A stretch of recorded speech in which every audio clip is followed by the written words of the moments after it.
Pine Tree Fan Club, and we just want to say, go!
Hello, everyone, and welcome back to the Pine Tree Live pregame show. I'm Brett Conway, and I'm here with head football coach and assistant athletic director, Carrie Lane. Well, Carrie went into Jacksonville last week, an exciting game for the fans, exciting game for the players and the coaches. I'm guessing that the kids came in Monday and they were standing tall. Yeah, district win, big district win. We're able to get a lot of kids in the game, kind of controlled things the whole second half, and we're able to dictate kind of who we wanted to play and how we wanted to play, and so that was always good, and the same thing I tell them after every win, don't mean anything if we don't go win the next one. Though. Well, it's always easy to look at games when you don't come out on top because you can look back and you can say, okay, what did we do wrong? We got to fix this, we got to fix this. But even on a winning night, which is what you try to teach the kids, there's always things to improve on. And so when y'all got back Friday night and you together with your staff after the kids had gone, you watched the game, what did y'all come away with from the game that you thought, we shouldn't have done this, we needed to fix this, or we needed to tweak this a little bit? What were your thoughts there going into practice this week? Several things. Like I said, it's a long list. I would say just big things, though, is still offensively, it's just execution down the stretch. I think we hit them for a few chunks in the first half, so it overshadowed some of the some of our miscues and some of our not executing in the second half. We kind of cleaned it up a little bit, just kept it simple and went out and got the job done. But we always got to clean stuff up offensively. It's just, I think it's knowing where to go and what to do, and then it's winning on that. I think that's a lot of people don't understand that. It's part of football is teaching them who to block and how to block them, and then the most important part is once you know who and how, you got to go win. You got to go get it done. And we're not executing real clean. The Kylan was really good and really bad, and so we got to get that cleaned up for sure. But we trust the Kylan. We know he's going to get the job done, and we know he's going to get better every week. Defensively, there was just very few things. There was very few little things. We kind of had a good idea of how they were going to try to attack us, and I think we did a good job of defending that. We did a great job in the scramble drill. Their quarterback does a good job moving around, extending plays, and then our kids staying in coverage, D-line, pursuit the whole time. And so that was good. There was a couple of little quick game passing routes that we had prepared for and our kids were prepared for that we kind of got relaxed a couple of times and let them hit a few. But for the most part, I thought we covered well, a very talented receiver group, and then I thought we got after the quarterback pretty well. Well, it's true, and that was one of the biggest things to notice was just the pass coverage, which was really, really good Friday night. But also the tackling was improved. I know we talked about this with the last couple of games, missed tackles, and those have been decreasing over the last 2 games. I think, looking at the stats, I think y'all had recorded only 3 missed tackles for the night, so certainly an improvement there. No, and of course, those things, add into that quarterback pressure, which was there, like you say, all night. Any kids on defense? I know this is a hard question to ask you because I know what you want to do. You want to say all of them, but any kids in particular on defense that you want to mention that really did something Friday night that they finally got to a point where you were expecting to get to, or they just had an outstanding night? Our defensive player of the week was Dallas Dixon. He started out the best as far as just stats and production, things like that. The 2 kids I want to point out are the 2 kids I think play the hardest and probably practice the hardest every week, and that's Hercules Tarver and Mark Daniels. You could call them undersized for defensive linemen, and that would be a fair assessment. But they don't play undersized. They play with tremendous motors. They're both really strong kids, both high character kids, and it's a different speed when they're in the game on defensive line.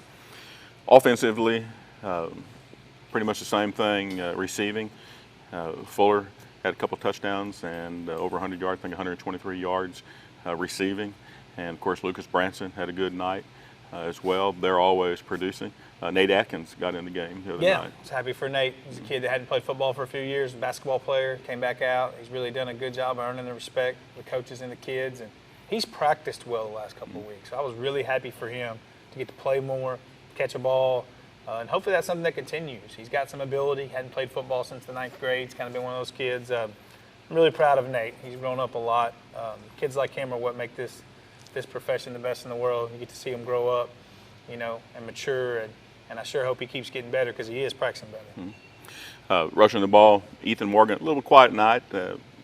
Not as many runs as we normally see him run. You talk a little bit about Ethan, how he's coming along. Yeah, Ethan's Ethan. I mean, he's going to be, he probably in a normal game would have got the ball a lot more. We were in a situation where we were up, felt like our defense was holding well, and we felt like we were running the ball well. And so, he's had a lot of carries so far in this season, and he's just trying to take care of Ethan, and trying to make sure that we don't go him in there and run him 25 times when we got a 3-4 score lead, and that's just not smart.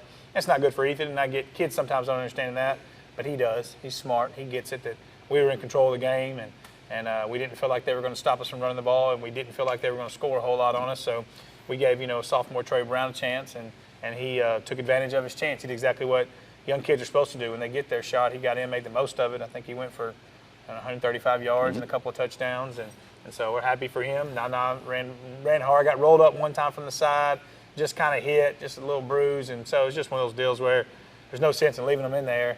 And in that situation, up 3 or 4 scores, it was just get them out of the game, and that's what you want, really. That's how you keep a happy locker room. That's how you keep your kids invested. Is you want to get as many of them in the game as you can. But I tell the kids that's on them. They got to earn the right to get in the game and play. And Trey has, and I was proud of him when he got in and did well. Well, and Nyland, you talk about him being such a strong runner. He shows getting better every week, as they all do. Nyland, people try to tackle him. He just carries them along with him for about 5, 6, 8 yards. He's a big kid. All the time. And like I say, I think we're going to name him Uber because he just gives everybody a ride that There comes you go. along. But just a great running kid, 91 yards, like I said, and a touchdown. And let's talk a little bit more about Trey Brown. He came in, and he seems to be the type of kid that when he's running the ball, he can change direction really quick. But he seems to be one that sees the angles early as he's watching. When you watch him run, he's always looking ahead and makes those changes pretty much on a dime, and had a great night. Not only is he's running, I know he's on special team on kick return, and we have the opportunity to see him there. And then he also came in when Kylan had to go out. He came in at quarterback, ran the ball. Just outstanding runner. Yeah, natural runner is what very, it seems to be. I always tell the coaches, fast kids have always been fast. You don't see many kids that were slow when they were younger that get real fast when they get older. And so he's been fast his whole life. So he's been used to playing running back and getting loose and doing those things, his whole life. And so he's probably the fastest kid in the school. And he can really, really run. And you just young guys, you kind of wonder how they're going to transition to the game and how they're going to do things. And, he's a kid that he's talented. We got to get him in enough to grow him up. And so he'll definitely be a kid that is going to be toting the ball around here for the next couple of years, a whole lot, hopefully. Yeah, just a great runner. Great to see him play. Yep. And special teams, any words on special teams? Kicking, timing, everything looks real good there. They're getting better. They're getting better. They're getting a lot better. We got to cover kicks better. I think that's one of the deals. I think that's where everybody in our district, and no one hardly kicks it deep unless you can kick out the back of the end zone. And it's just, getting kids to sell out to covering kicks. When we did have to punt, I think Octavio's doing a good job. I think we're doing a good job snapping, protecting him. It was a lot cleaner than it was against Nacogdoches. I thought we were pretty sloppy in special teams that game. So, that's something that, to win the big games, you got to be clean in all three phases. And so we're definitely going to keep working and keep plugging guys in. And the thing I like about special teams is most people don't pay attention to it until it wins you a game or costs you a game. And so guys like me are psycho about it all the time. And people think, oh, man, it's just kickoff return or whatever. But I've seen kickoff return cost people a game. I've seen it win a game. And, and it's a chance for some of those guys to get to play that don't get to play as much. And so, we try to tell them, take advantage of your opportunity. You can go make a play. Jalen Ryan made a great play on special teams. Jalen Ryan's a kid that hadn't played a lot of football. Came out last spring, kind of got injured, battled through it. Great kid, very highly intelligent kid. But he's making plays on special teams. So it's going to be no surprise to me when he plays corner or when he plays running back next year, whatever he ends up playing, he's going to make plays there because he's making plays right now on special teams. You mentioned a big game, of course. This week, Texas High comes in, and this is hump week. This is the middle of the season, and so Texas High is coming in. We can talk about all the teams in the district being very athletic and very fast, bringing speed and all. Texas High comes in 3-0. Of course, they're looking to get that number 4 win because that's kind of a good number to be at. Halfway through the season, you get to 4. That pretty much assures you're going to have a winning season. Pine Tree's playing extremely well. Texas High is beatable. If you look at them, they run a similar offense that y'all do, if not almost the same. They run a similar defense that y'all do. Their big size is on their offensive line. That's where they're the heaviest. Yep. The defensive line, they're a little bit lighter, but of course that's where they utilize their speed. Tell us about Texas High, what it's going to take to come away with a victory tonight. Yeah, well, first off, what it's going to take is playing a complete football game. We're going to have to move the chains on offense, hit them on some explosive plays when we got the shots to take, and take care of the football. Defensively, we're going to have to limit their explosive plays. And we're going to have to be really good against the run. I think you're right about the strength of their offense is the offensive line. They're big, and you can tell they know what they're doing. They're a lot like us. They don't do a lot of different run schemes. You can tell that they want their kids confident in what they're doing so they can play hard. I think they are a lot like us in terms of that. Now, we run different plays. There's different things that we do, and there's different things that they do. But I think the overall, the way the team is set up, the way they coach their team, it looks pretty similar to us as far as the plan, how they're trying to go about it. And, you can tell their kids are comfortable in doing what they're doing. And so they are really good on the offensive line. I think their quarterback's a good player. Their running back's a really good player. He was a big kid last year, played. He ended up getting hurt in our game, but had a great year last year too. And, they're getting 2 D1 kids back that are eligible that moved in that had to sit out a year. And so, they've got plenty of talent. We know that. That's not a surprise to anyone. We were going to have to be at our best, which is what you want. To me, that's what you want. You want to play teams when they're at full strength, and you want to be at full strength and let the chips fall where they may. Well, and defensively, it'll be a test between the two. Actually, the 2 top defenses in the district right now. I think Pine Tree has allowed the least amount of points, and then 10 or 12 points behind them will be Texas High. So it'll be a defensive game tonight, and we certainly hope to and look to see a good game from the defense. Yeah, they got a couple of D1 kids on defense as well. And you're right about the defensive line. They got one really big kid in there, kind of anchors that thing, and then the rest of the kids are very athletic, very skilled. And so we'll have to play the echo of the whistle. That's been our thing on offense the last couple of weeks. Is we're going the right way, we're doing the right thing. We got to finish people, and so we're going to have to play extremely, extremely hard. Real quick, one thing I noticed. Turned on the computer today and looked on the News Journal at the sports section to see if there's anything I was missing. And the first thing I see is a picture of Pine Tree's offensive line. That was great to see that they were highlighting the offensive line for Pine Tree. They've really come along, and they're starting to play very well.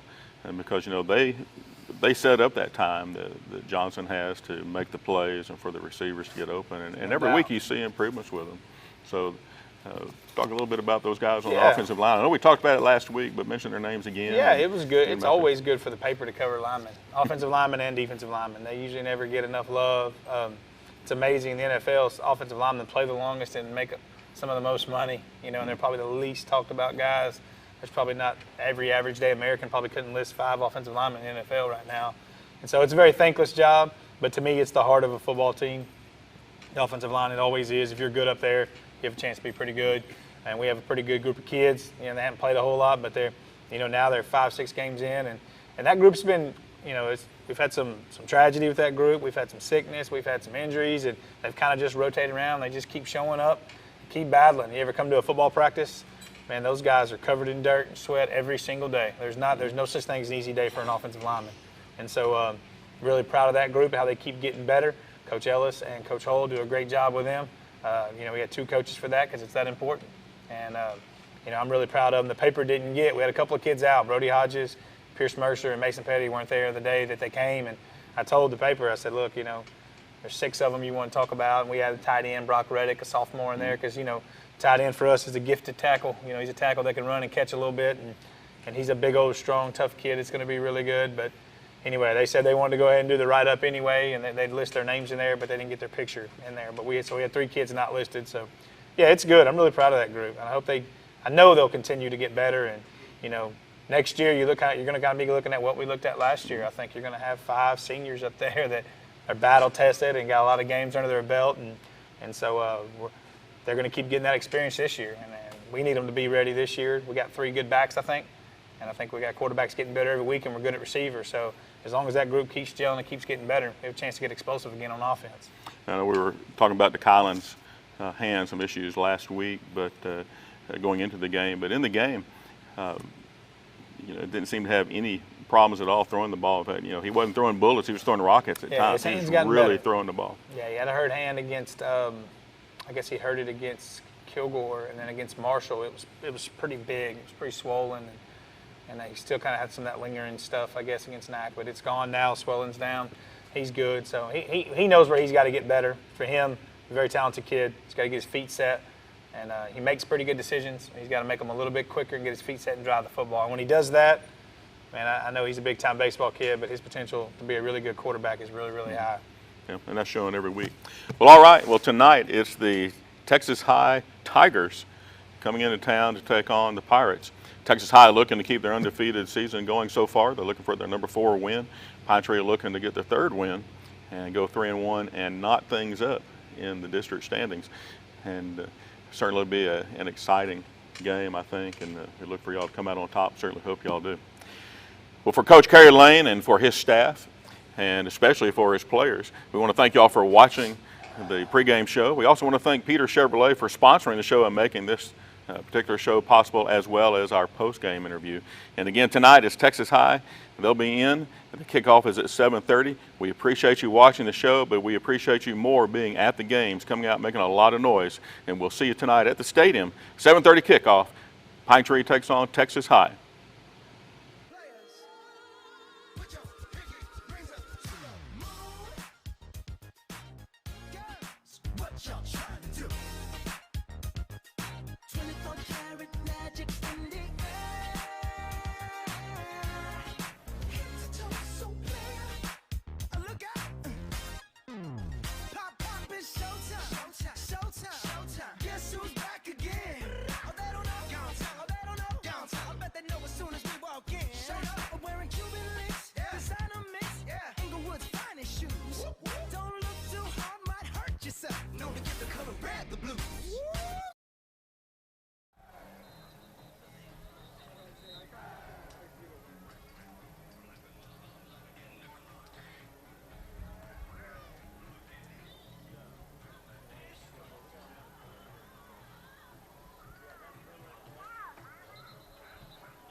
Pine Tree Independent School and Pine Tree High School and Pine Tree Athletics welcome you to Pirate Stadium for tonight's game between the Texas High Tigers and your Pine Tree Pirates.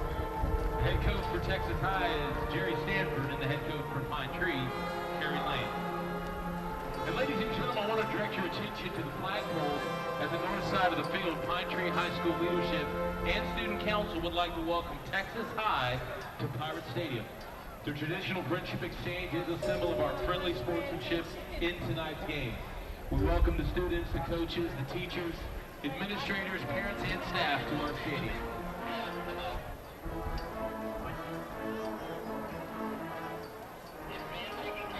Pine Tree representatives from leadership, student council, and class officers are Brooklyn Winners, Riley Medford, Donna Montgomery, Raquel Ramirez, Chloe Chandler, Mallory Armstrong, Patricia Zamorano, and Monica Montoya.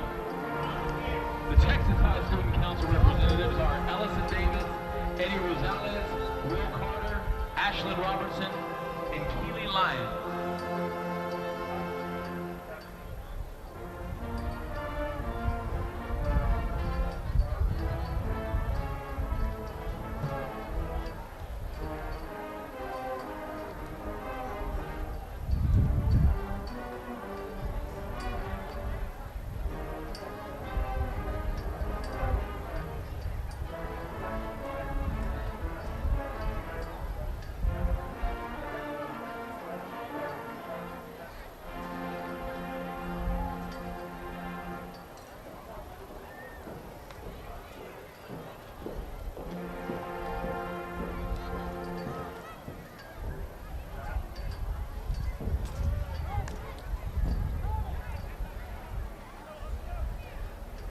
And now, ladies and gentlemen, Put your pinky rings up to the moon. Girls, what y'all trying to do? 24 karat magic in the air. more than 1.5 million students in the nation tested during their junior year of high school. Semifinalists score the top 1% of the nation's high school seniors, and commended scholars pick the top 5% of the nation's high school seniors. Tonight, Steve Clugston, PTISD Superintendent, and Cleo Rodley, High School Principal, will honor our recipients with flags. Pine Tree High School semifinalist is Erin Brogan, daughter of James and Sarah Brogan. Congratulations to Erin, who could not be here tonight. Pine Tree High School commended student is Bryce Willitson, son of Principal Stacy Willitson. Congratulations to Bryce.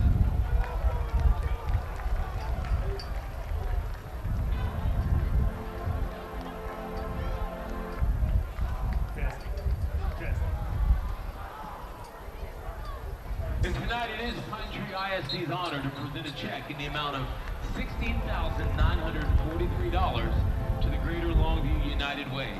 This year's theme is Everything's Better When We Stand Together.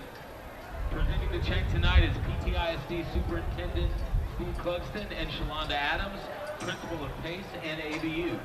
PTISD Campaign Chair and Board Member for the Greater Longview United Way. And accepting the check on behalf of the Greater Longview United Way is Executive Director Dr. Evan Donovan and Kathy Rea, Campaign and Community Services Manager. PTISD is proud to support the Greater Longview United Way.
Nathaniel.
I'm Riley John Ingram with Customs Pine Tree Fan Club, and we just want to say, go!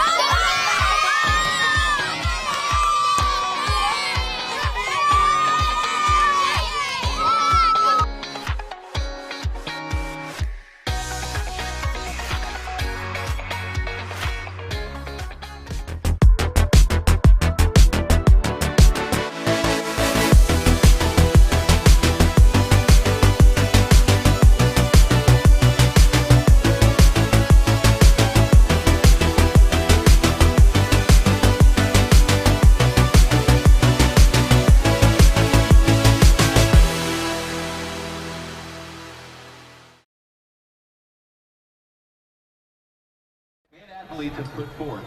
We ask you to cheer these young athletes, applaud them, but do not, through any of your actions, cause them to doubt the value of athletics. We ask that by your conduct, you allow these young people to feel pride in their communities and their school. And while your sportsmanlike actions may play only a small part in the outcome of this game, it will play a greater role in continuing to encourage competitive athletics. So we also ask that you show your appreciation for the students who will be taking part indirectly in tonight's game. That's the cheerleaders, the bands, the pep squad, and the students who have supported their teams at home and away. These young people, they play an integral part in the team's success. Now, the officials for this game have been mutually agreed upon by school officials for both schools. Their roles not unlike those of players, coaches, teachers, and school administrators. Without them, this game would not be possible. Their knowledge and their application of the rules are a result of annual testing, years of study, and continual participation in clinics that further refine their understanding of the game. So we ask you as students, parents, citizens, that you demonstrate the kind of respect for these officials that you would extend to any dedicated person in a position of responsibility. And that means that you as a fan should not criticize the players on either team. Should not boo the officials. You should not have alcoholic beverages on public school grounds, since it is a violation of state law. You should be courteous to the visiting fans. You should cheer for your team, and you should show respect for injured players on both teams.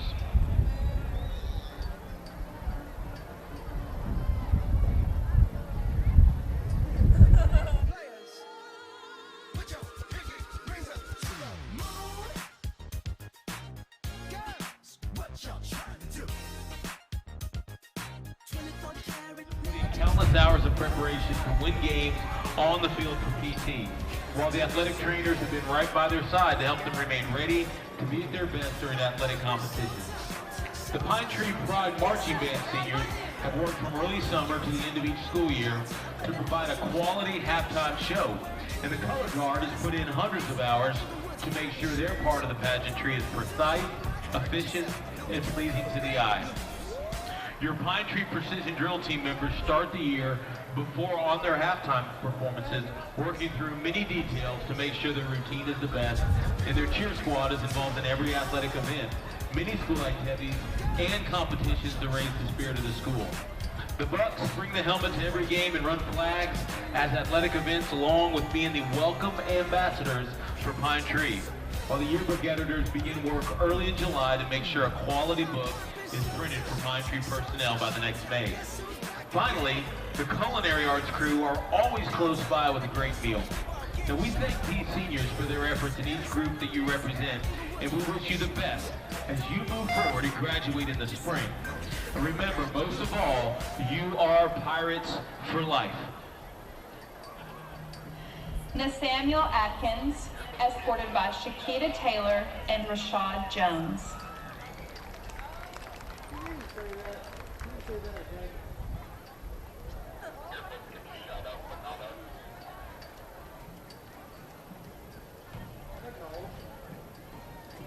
Jeremiah Bailey, escorted by Latoya Bailey, LaMarcus Bailey, and Jordan Malone.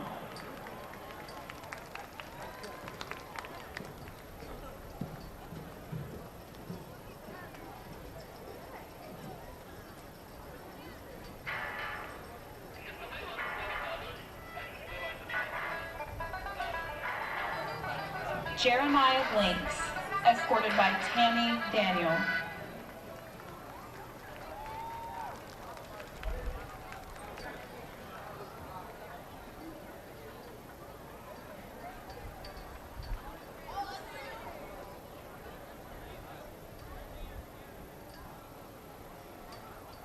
Lucas Branson, escorted by Melissa and Lee Branson.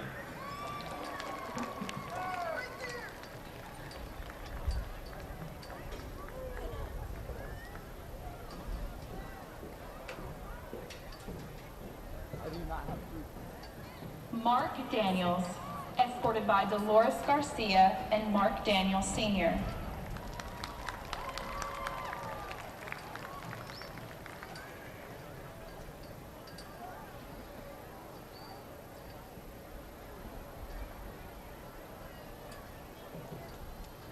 Dallas Dixon, escorted by Ann, Haley, and Larry Dixon.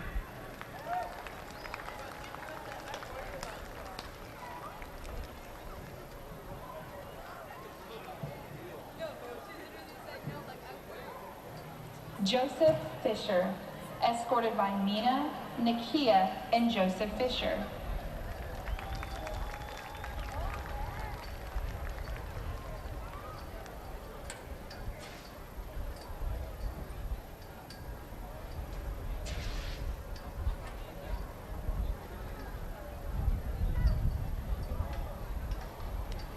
Landon Griffith, escorted by Stephanie, Landry, and Jerry Griffith.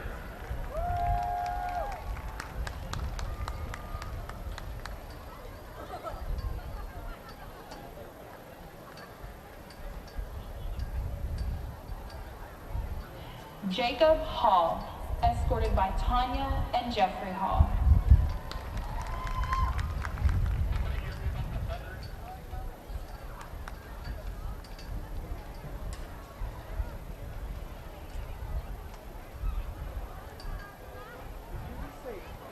Octavio Jaquez, escorted by Angela Jaquez. And Mario Jaquez Jr.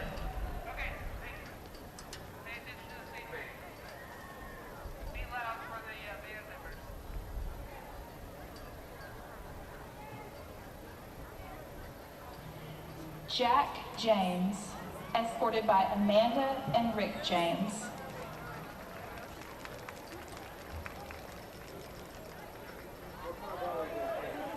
Cody Janner, escorted by Nicole and Lex Janner.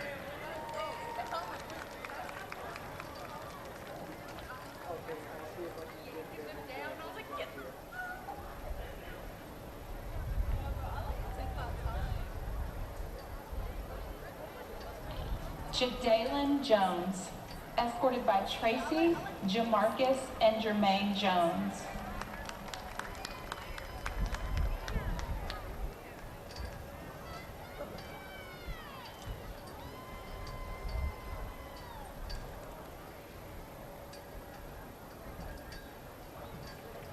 Tyrese Jones, escorted by Erica Jones, Ethan Jones, Blake Jones, and Reggie Jones.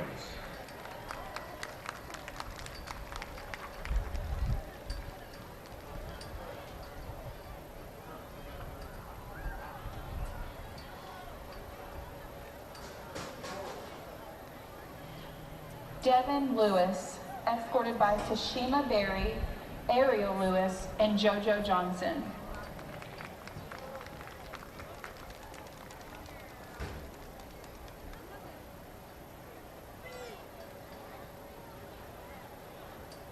Ethan Morgan, escorted by Anitra Allison.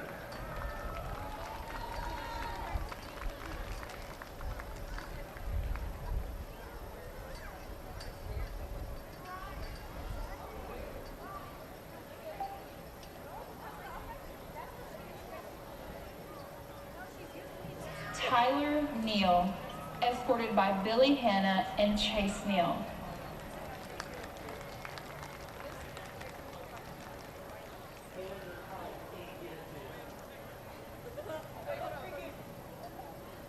Hercules Tarver, escorted by Candace and Jasper Taylor.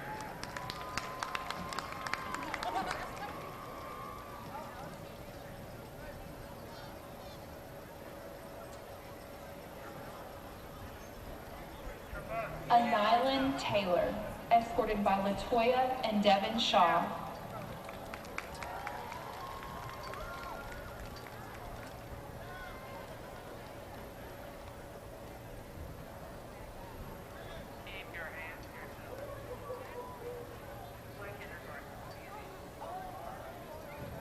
Cameron Turner, escorted by Lachelle and Ballard Rice.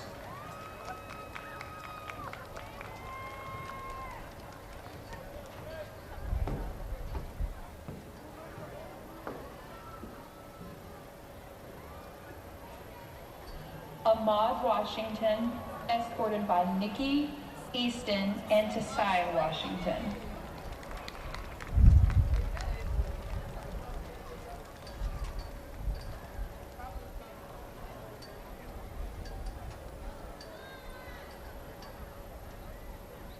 Scott Wiggins, escorted by Christine and Ronnie Wiggins. We love you, Scott!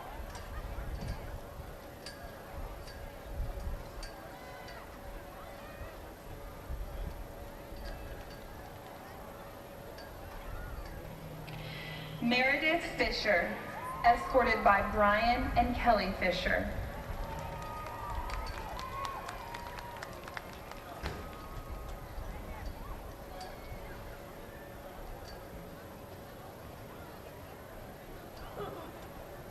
Krishna Lara Garcia, escorted by Heriberto and Alejandra Lara Garcia.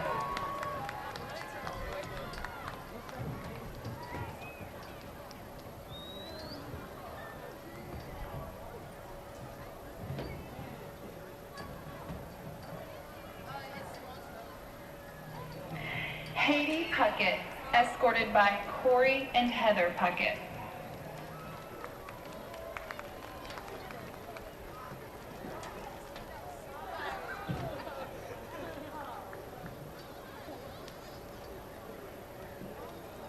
Abby Short, escorted by parents Mr. Ron Short and Mrs. Tammy Short.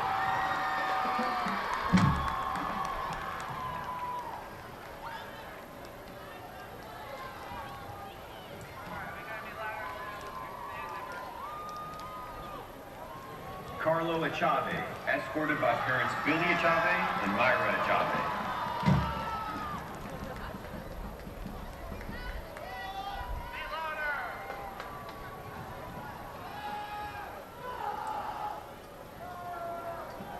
Daryl Hanby, escorted by Ed and Rebecca Hanby.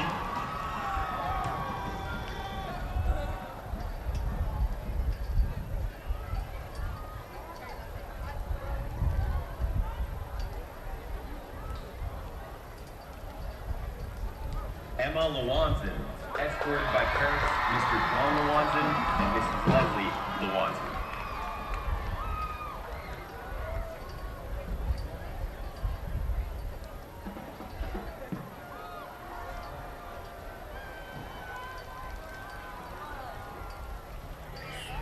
Stephanie Davis, escorted by Stephen Davis and Kimberly Davis.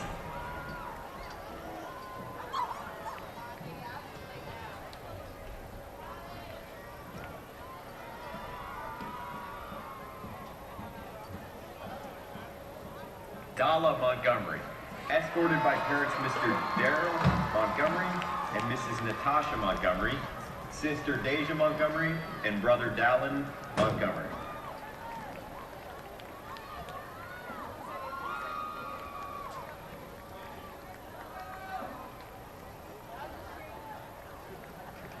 Isabel Mesa, escorted by parents Mr. and Mrs. Mesa and her brother Alex.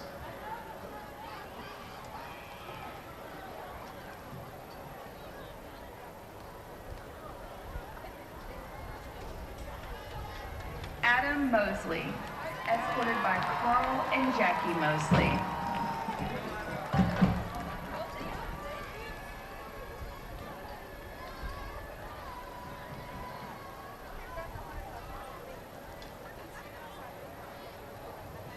Darian Juarez, escorted by parents Mr. Narciso Juarez and Mrs. Christina Juarez.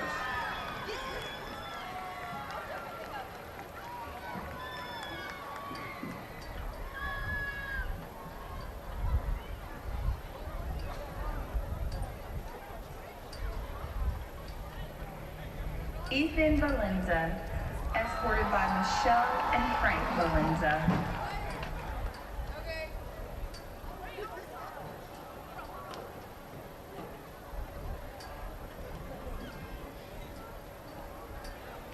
Abizag Rios, escorted by parents Manuel Rios and Luis Rios and best friend Hader Pervez.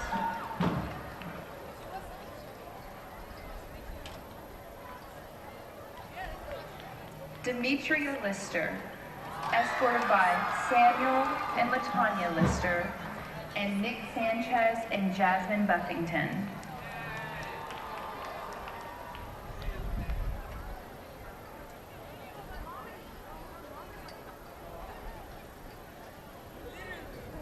Grayson Carey, escorted by parents Christy Carey and Kenneth Carey.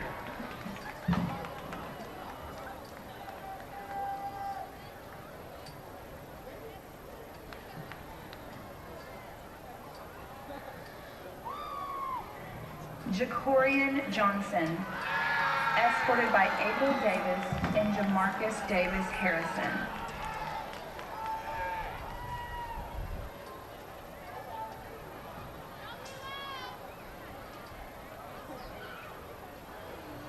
Jared Flores, escorted by parents, brother and sister Erica Flores, Joaquin Flores, Alex Flores, Adelie Flores.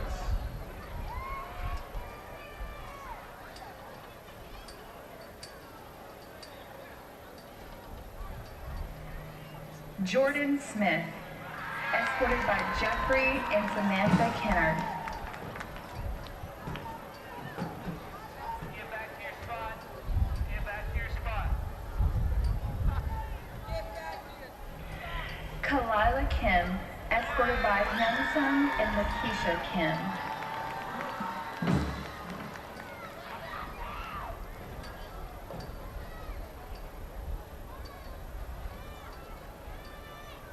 Ashley Vasquez, escorted by dad, Manuel Vasquez, mom, Imelda Gomez, sister Jane Vasquez, and brother Yanuel Vasquez.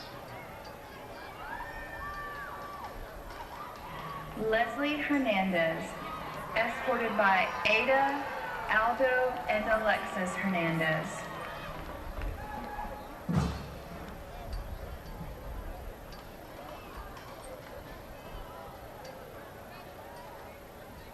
Patrick Bueno, escorted by mom Soraya Ariaza.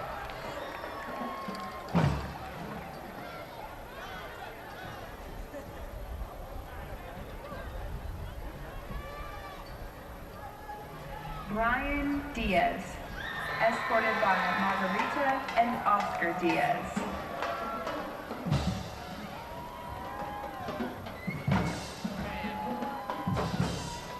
Whenever you play it well.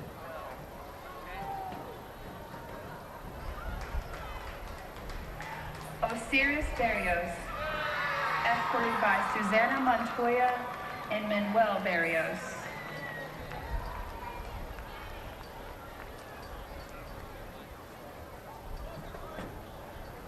Paola Martinez, escorted by parents Mr. Isidro Martinez and Myra Martinez, and her siblings Joanna Martinez, Adrian Martinez, and Gerardo Martinez.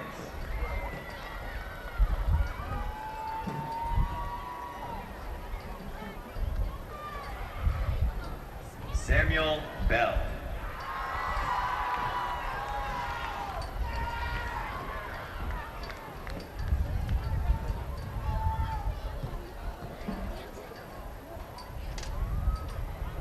Xavier Martinez, escorted by Juan Martinez and Esther Zaragoza.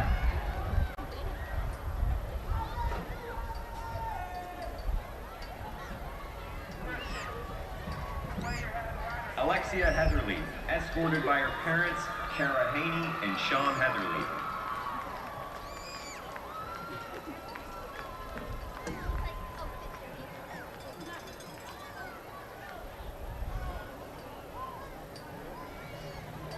Ariel Sanchez, escorted by Alejandro, Edith, and Alexandra Sanchez.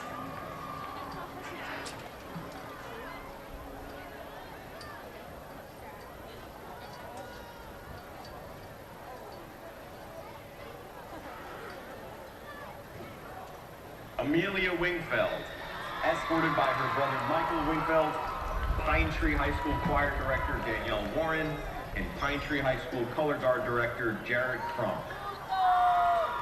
Cassidy Carter, escorted by her parents Sabrina Yoder and Chad Yoder, grandmother Cindy Alford, and grandmother Brenda Yoder.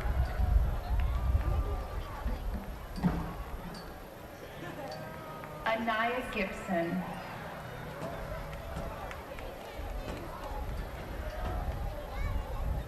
Jaylyn Nelson, escorted by her parents Danisha and Michael Nelson.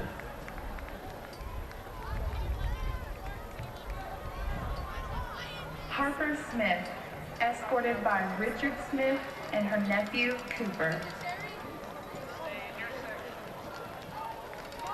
Kimberly Torres, escorted by her parents Maria and Jose Torres.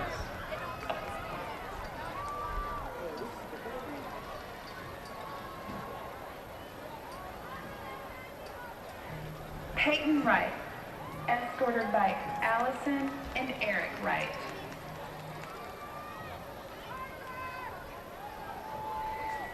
Olivia Leary, escorted by her parents Brian Leary, Deanna Nuke, and sister Alicia Leary.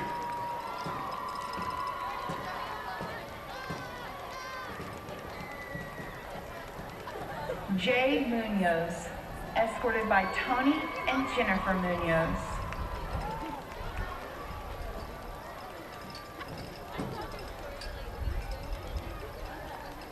Mackenzie Rumpel, escorted by her mother Billy K. Rumpel and siblings Reagan Simbera and Blaine Sweeks.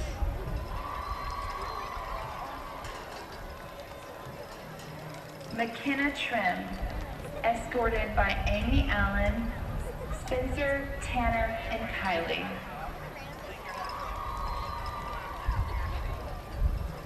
Abby Tyler, escorted by her mother Jill Lafitte.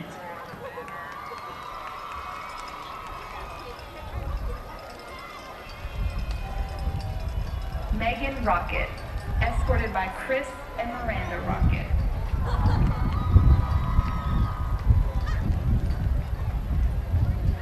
Marshall Doberg, escorted by his parents Brian and Dr. Kerry Doberg.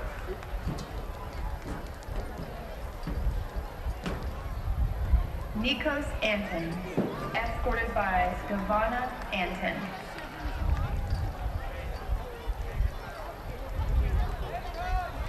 Matthew Loomis, escorted by his sister Stormy Loomis.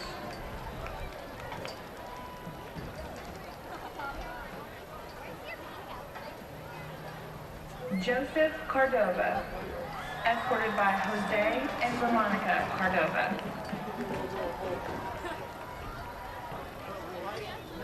Ashton Gaudet, escorted by his mother Kelly Gaudet and father Josh Gaudet.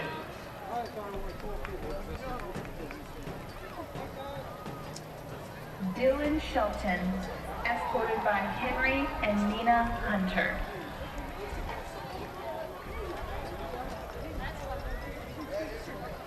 Tanner Farrell, escorted by his parents Dusty and Shauna Farrell.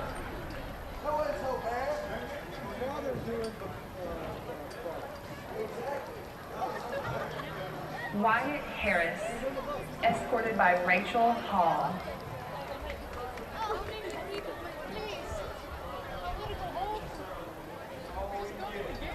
Hayden Bedford, escorted by his mother Melissa Bedford and father Dan Bedford.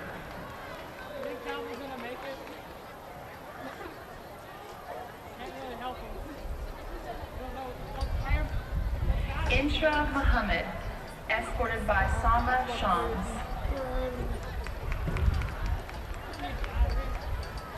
Keegan Klepper, escorted by his mother Becky Klepper.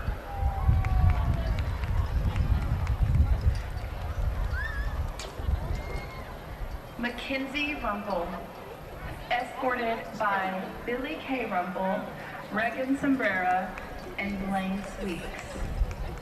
Isabel Meza, escorted by Misty, Efren, and Alex Meza.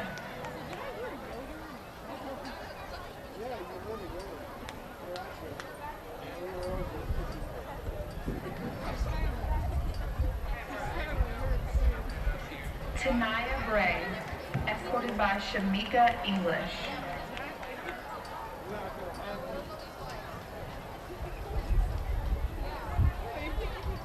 Caleb Bearden, escorted by Lynn Bearden and Michael Bearden.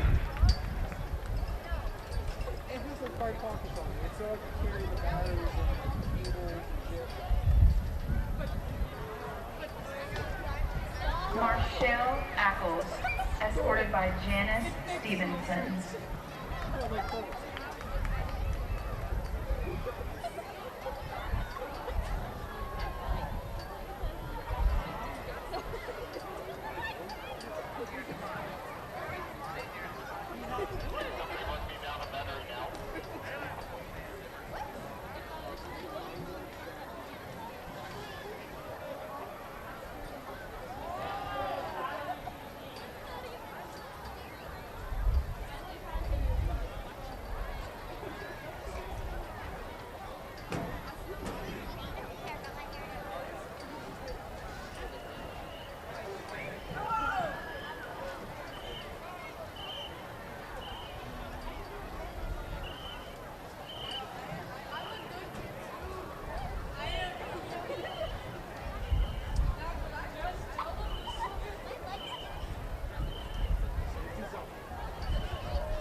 I don't feel warm.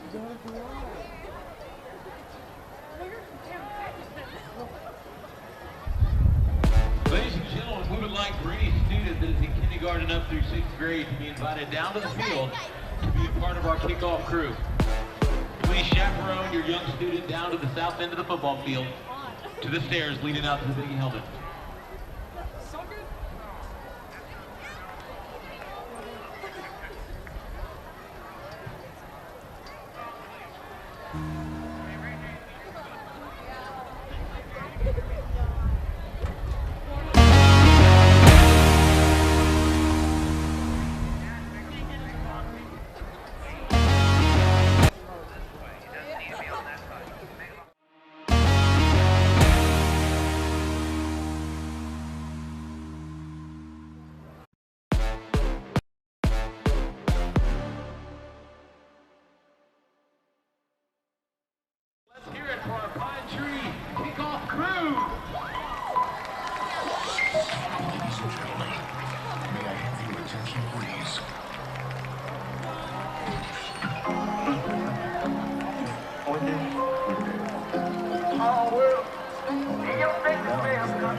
You say your young and TTG, he trying to go. Well, my young and the BBG, and all he knows is for Brazil. We don't make him at the corner store. Say he lay low, but he got down. We know you tall. I'm a top one.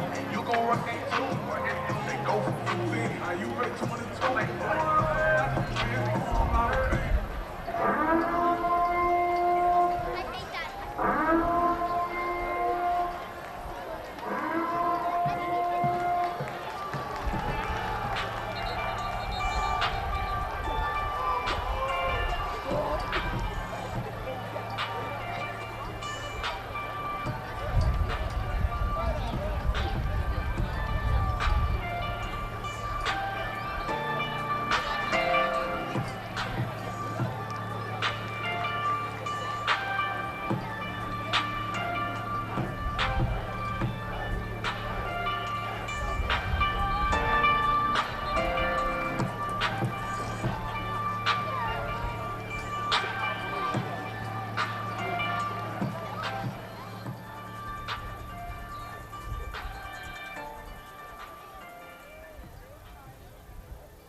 And now, ladies and gentlemen, would you please stand and gentlemen remove your hats as we pause for a moment of silence and prayer while each of us in our own way we remember our country, our students, and the men and women who serve to help and protect us in our communities and around the world.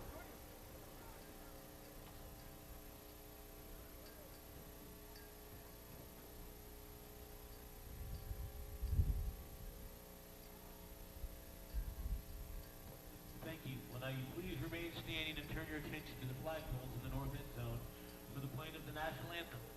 The national anthem tonight is being played by the Pine Tree Pride Marching Band under the direction of Mark Perry.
Welcome to Pirate Stadium and welcome to Week 4 of district play.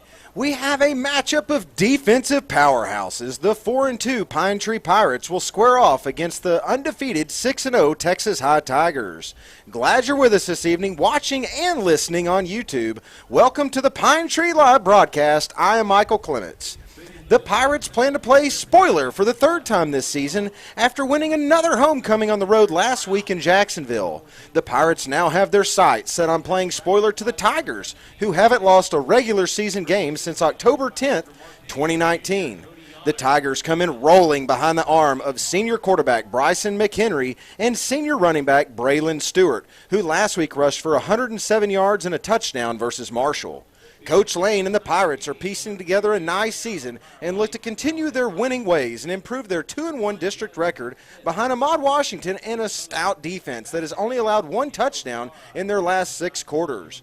Sophomore quarterback DeKylan Johnson has thrown for 961 yards and should eclipse the 1,000-yard mark on the season before the end of this one, throwing to junior receiver Jonathan Fuller, who has seven receiving touchdowns on the season.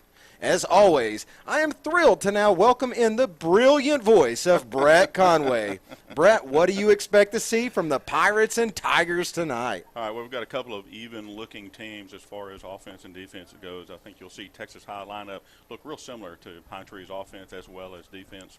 They run the same spread offense. Their defense, they set up pretty much the same way, a 3-4 or 4-3, just depending on what they see across the line.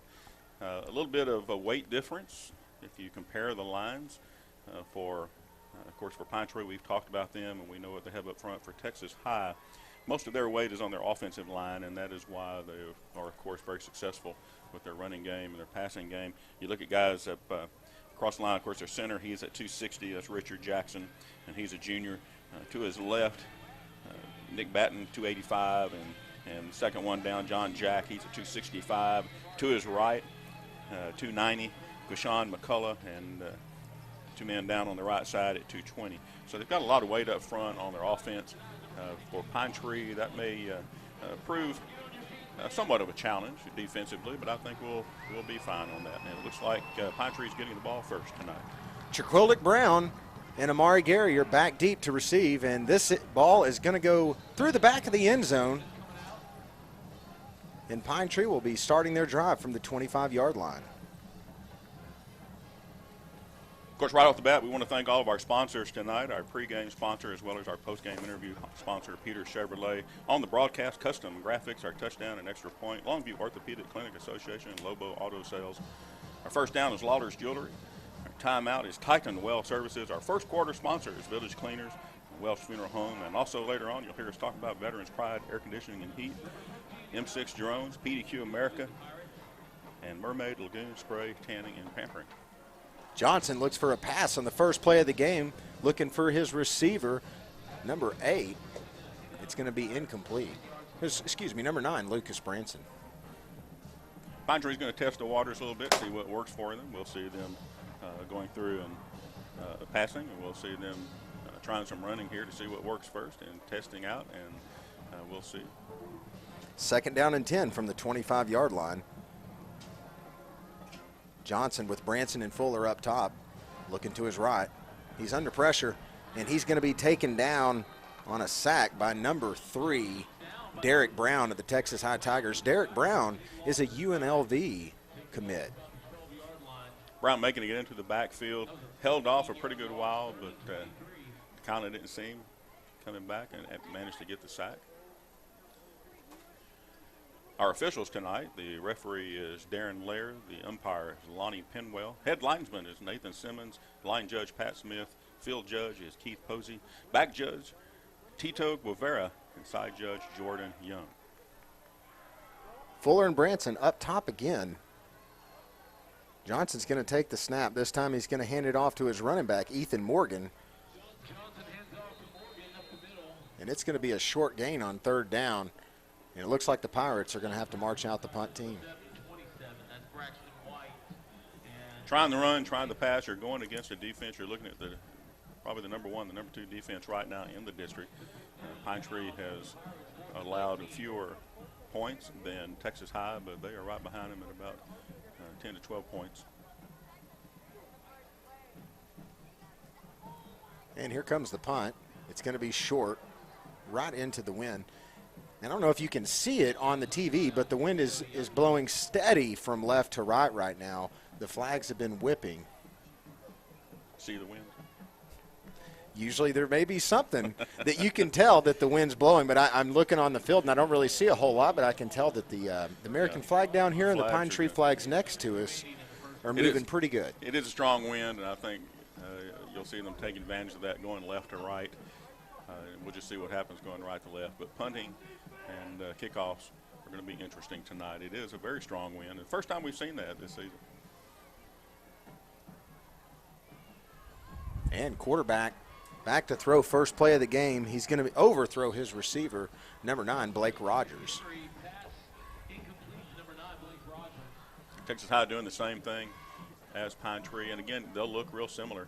They run a lot of the same routes. The difference between Texas High and Pine Tree is Pine Tree tends to shift their players around a lot more than Texas High do. Texas High is pretty much set where they are, but Pine Tree may give you a similar look, but they've got different personnel in those places. They can easily shift players to different positions.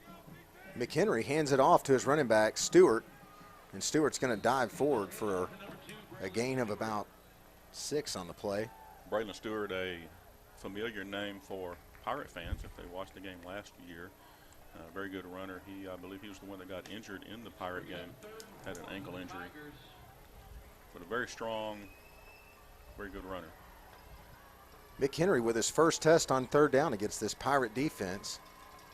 He is going to hand it off to his running back, Stewart. He's going to run into a wall of Pirates, and they're going to take him down. For no gain on the play, it's going to bring up a 4th down and 4. Great play by the Pirates. What's more important is great play against a very strong, athletic, and a very weighty offensive line for Texas High. Does not appear that they're going to go for the field goal. And number 12 is staying in the game. And here's the 4th down. McHenry takes the snap, and he overthrows his receiver. No flags on the play, and the Pirate defense stands tall.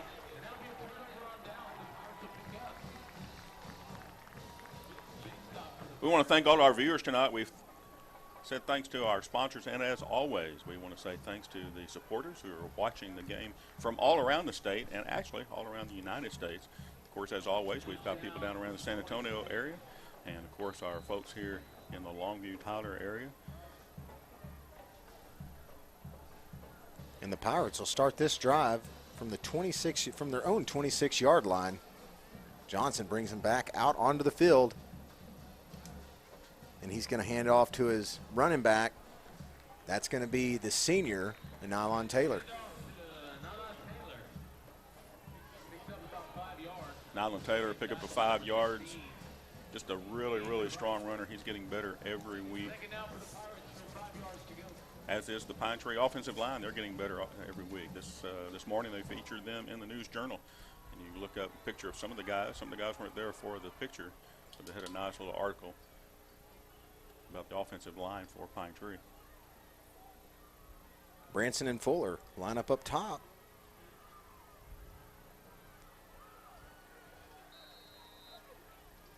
Short gain.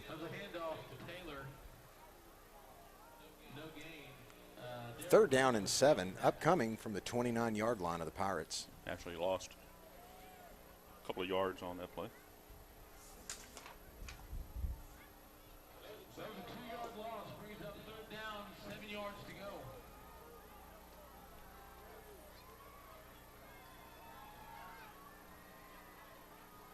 Number 33, Cameron Turner at the top. He's going to go in motion.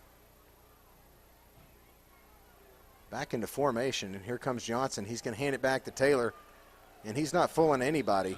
It's going to be a gain of 1, and it will bring up another 4th down for Pine Tree. It was a great call, but it was just a great read by the defense of Texas High.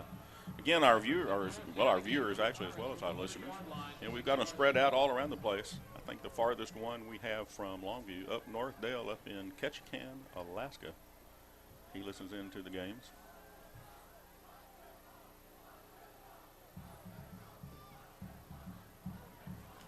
Here's the punt. It's high, a little bit better than the first one. It's going to take a friendly Pine Tree bounce. Very friendly Pine Tree bounce, and it's going to set the Tigers back at their own 35-yard line. Good punt into the wind. 35-yard punt there with the win and the bounce. Dale up in Ketchikan, and we've got some relatives of some players. And there is a penalty on the Pirates. It's going to be a holding call, and it will give Texas High another 10 yards. So they will be starting this drive from their own 45-yard line. Get these viewers in. We appreciate them watching up in Colorado. John Quill's up there. That's JoJo Fisher's sister. They watch the game, and they support JoJo. Also find out tonight we've got Emily and Darcy. And here comes the handoff on the left side. Pirates all over that one. It's going to be a gain of 6. It's going to get them into Pirate territory at the 49. It will bring up 2nd down and 4. Taking several Pirates with him until number 7, Tyler Neal, steps up and stops him head on. Texas High not wasting much time getting their plays off. McHenry hits his running back Stewart, has some room in a first down to the 40-yard line of the Pirates. On the tackle for the Pirates is number 8, Jeremiah Bailey, his first for the night. Touchdown from the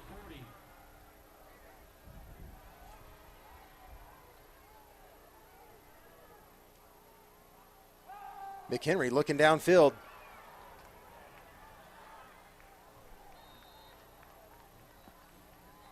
Looked like one of the members of the Pirates almost got his hand on that. I think it was number 11, Joseph Fisher, JoJo. Flag on the flag.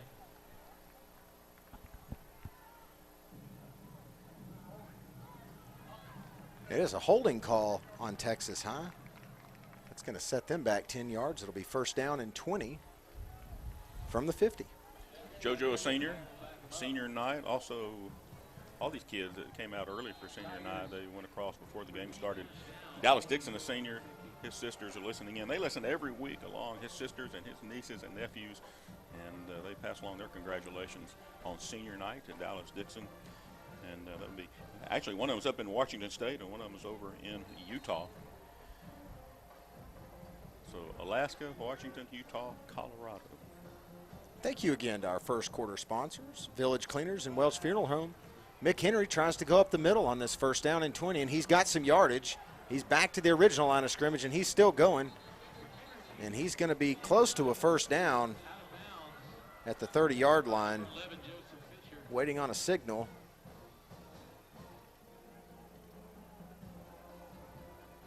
And they are moving the chains. It'll be a first down for the Tigers.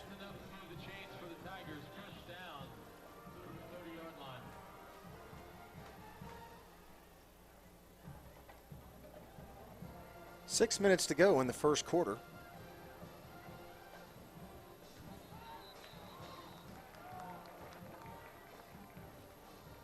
Getting a little anxious on the right side for Texas High. That'll be a motion penalty. Also got to say congratulations on air tonight to a couple of students of Pine Tree. National Merit Scholarship semifinalist Aaron Brogan and semifinal or commended student Bryce Willardson, the National Merit Scholar Program. Congratulations to them on their achievements. Trips up top for the Tigers. Pirates getting after it on the offensive line. It's going to be incomplete. There is a flag on the play. Coverage that time by number 4, the senior, Jeremiah Blinks. Blinks a little confused at the flag.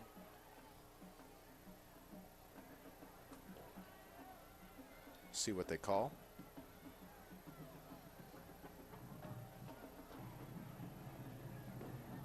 It is going to be pass interference on the Pirates, which will give Texas High a first down.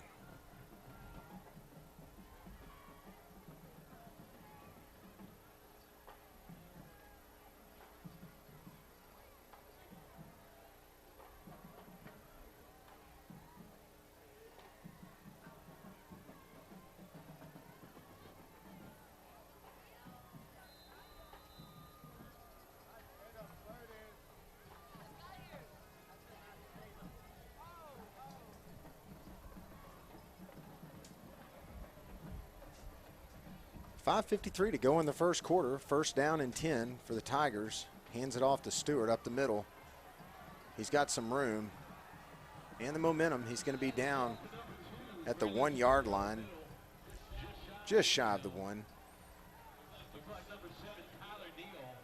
His first tackle tonight. Number 11, Joseph Fisher. First down, a yard to go to the goal.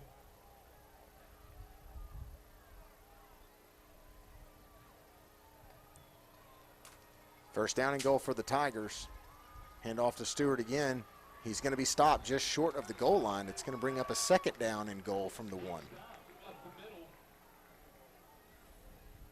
It looked like Tyler Neal also in there. Mark Daniels Jr., number 48.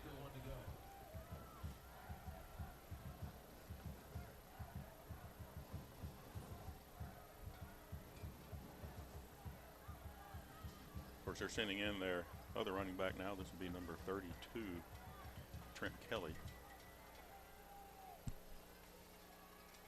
Snap again. They're going to give it to a different running back this time. That's number 22, Michael Thomas. And he's going to be, it's number 23, Joshua Stewart. He's going to be stopped short. Is it 32? 32. Yeah, 32. 23, 32. Trent Kelly. He's a junior. Either way, the Pirates stopped him. They do, and they need to stop here. And this, of course, Texas High, they've got a good field goal kicker, but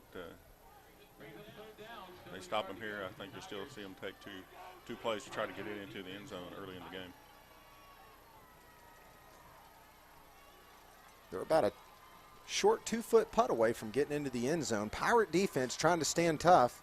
They're going to hand it off to Stewart again, and he's going to walk into the end zone. Touchdown, Texas High.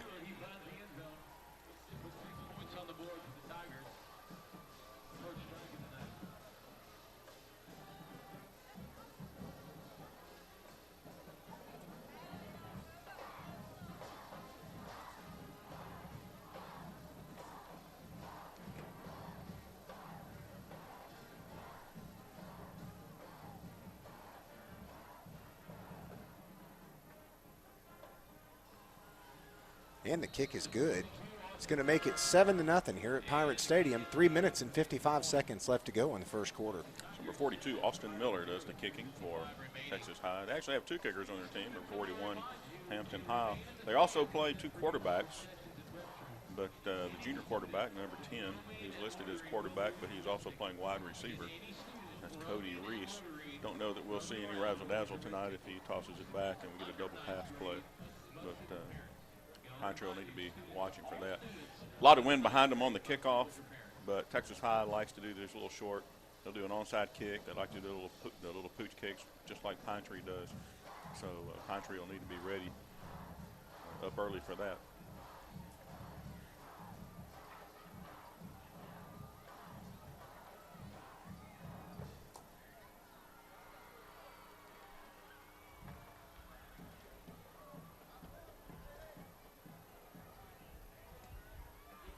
So back deep for the Pirates.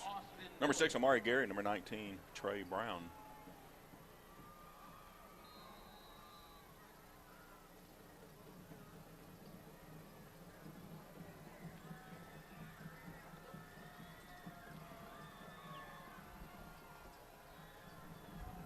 Pirates set up for the kickoff return. Down 7-0 in this first quarter. That kick will, like the first one, go through the back of the end zone. Pirates will start at their own 25-yard line. Take advantage of the wind, kick it deep, knowing that they're going to be at the 25. Midway back in their own territory. Also, our other sponsors here, the signs in the stadium: Pegues, Hurst, Peter Chevrolet, Texas Bank and Trust, Chick-fil-A, Patterson, Nissan. Of course, Juicy's Taco and local McDonald's won't use scrap and steel. Taylor takes the handoff. Gain of 3 on the play. It'll be second down and 7 from the 28. Uber. We need to call him Uber. People come up to tackle him, he takes them for a ride. Every time. Pick up a 3 that time. not uncommon to see him get an extra 5 with 2 or 3 people riding along. 9 out of 10 would recommend. And here goes Johnson. Trips to his left. He's going to hand it off to Taylor. Texas High comes down. He's trying to take him for a ride. He's going to have a short gain on the play. And it's going to set him up for a 3rd down and 4 from the 31.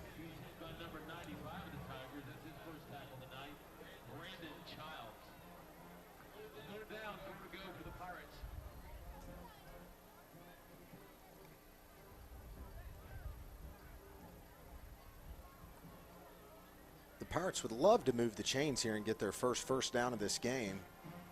As the clock ticks closer to the end of the first quarter, and it'll lead to a flipping sides of the field and have the wind behind them. There's the pass. That was a quick pass to number 33. It's the senior, Cameron Turner.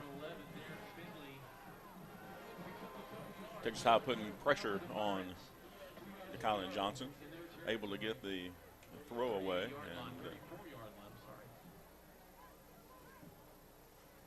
Turner watching to get the reception.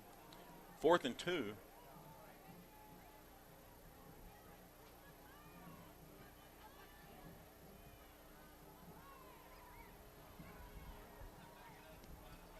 And it's going to be a low punt. Right to Texas High. That tackle by Branson. And on the tackle for the Pirates, number 9, Lucas Branson. Up to about the 48 for Texas High. Pine Tree needs to come out. Forget the first score. Just come out and take care of your game. Play the way you know how to play. You know that you can play. Stay consistent as they have been, and be sure of your ability.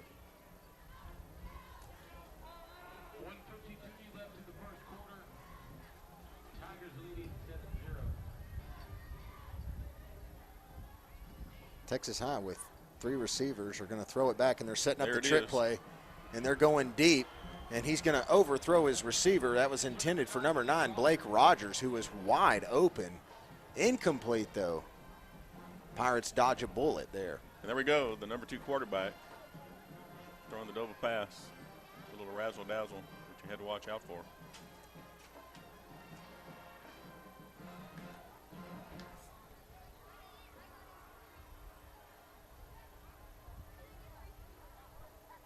Second down and 10 from the 48-yard line.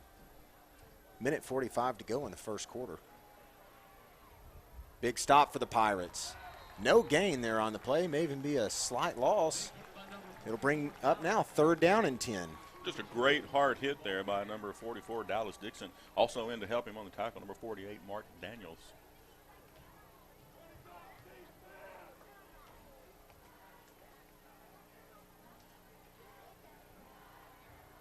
Takes them back. Now they're looking at 3rd and 10. Down, still 10 yards to go as the clock ticks down to a minute.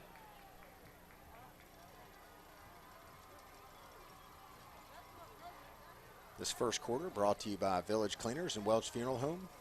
1 minute to go. McHenry takes the snap. Tries to hit his receiver. That's number 10. Cody Reese, the backup quarterback, who just threw that long pass. And Pirates will get a stop on 3rd down and 10. It'll bring up 4th down, and they'll be punting back to the Pirates. Great defensive stand by the Pirates. Coverage, pass coverage was very good last week. They'll need that again this week. As well as the improvement on the missed tackles last week. Extremely good improvement there. With the wind behind him, hey, there's a bobbled snap, and it's going to be a short kick. Those can be dangerous sometimes. Takes a friendly Tiger bounce, and Pirates are going to be pinned in their own territory at about the 11-yard line, and that's where the ball will come to a rest with 37 seconds to go in the first quarter.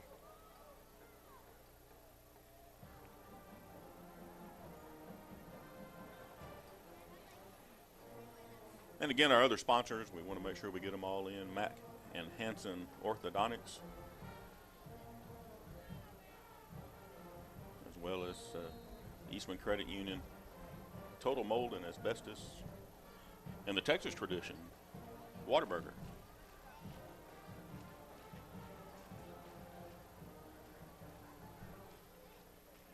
Johnson leads the offense onto the field for their 4th drive of the game.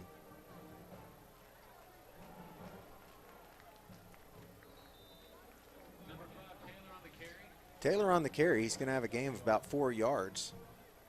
And that's going to take us to the end of the first quarter. Clock under 30.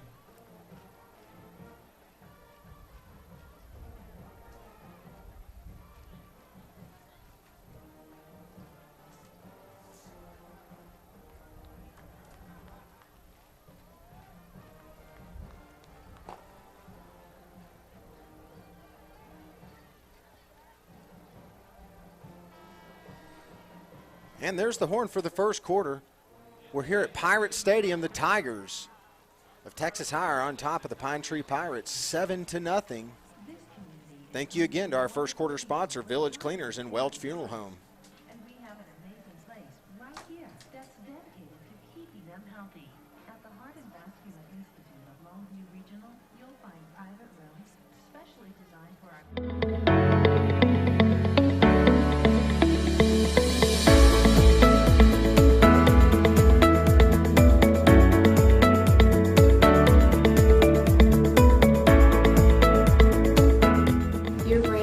Business.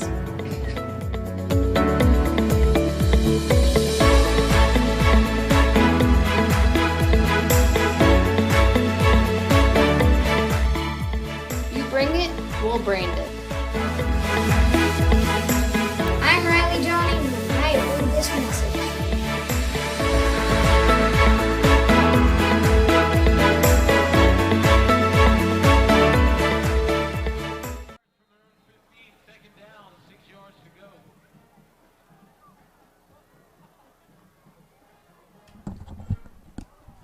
And we're back in this second quarter where Johnson is going to be taken down for a short gain. Actually, it looks like about a short loss on the play, maybe a yard or two. It'll bring up 3rd down.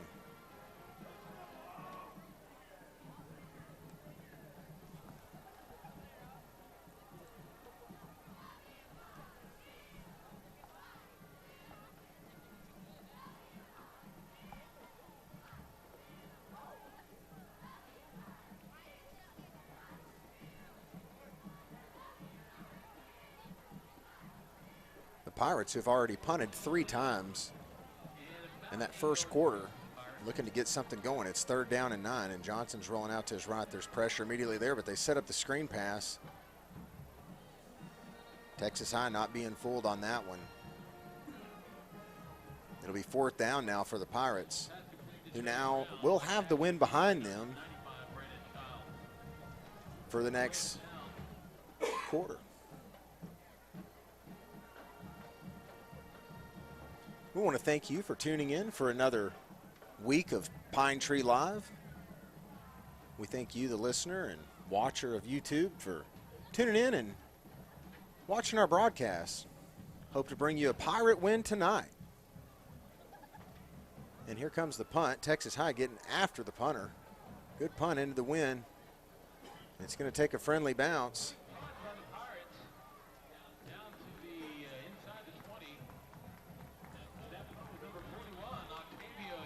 Yeah, and that's going to be a punt of almost 70 yards. It'll put the Tigers back at their own 15-yard line.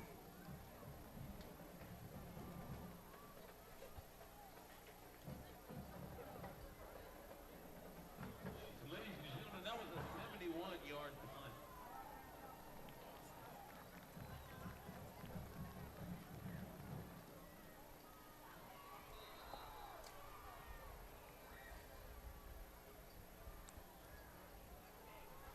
McHenry comes back on the field and he hands off to his running back.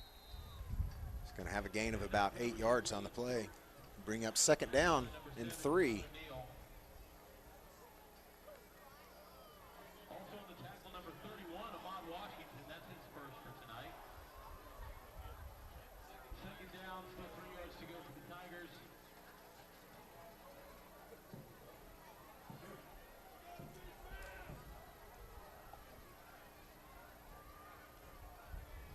Stewart takes it up the middle. He's going to be met by a group of Pirates, and it'll bring up a 3rd down and 1 from the 29-yard line. Mark Daniels Jr., number 48, will lead the tackle for the Pirates on that play. How'd they get the ball back? 3rd line for the Tigers. 3-0.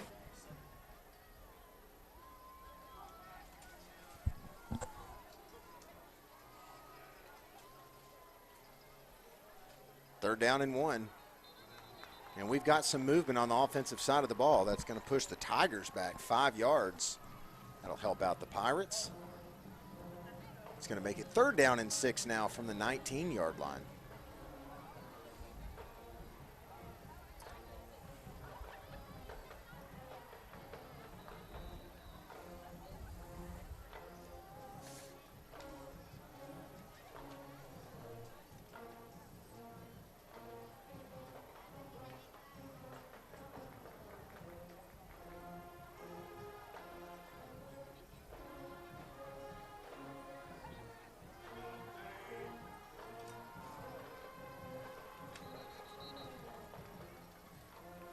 We're going to have a timeout, Texas High.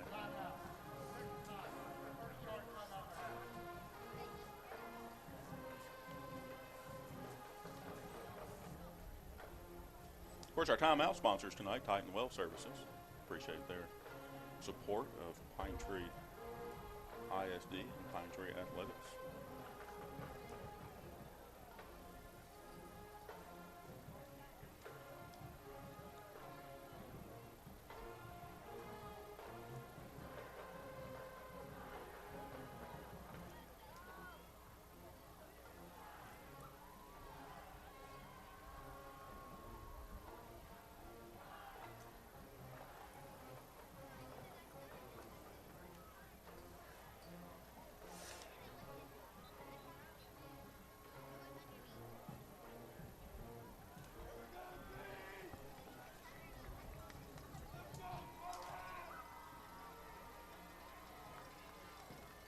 .8:44 to go in the second quarter. 3rd down and 6 for Texas High from their own 19-yard line. Pirates looking to get another stop on 3rd down. They've had pretty good success this evening. And they're getting after the quarterback. They're just going to miss him. And now McHenry's off to the races. Have a flag on the play. McHenry brought down by number 6, Amari Gary. Texas High's first touchdown was set up by a McHenry scramble. We'll see what the flag is.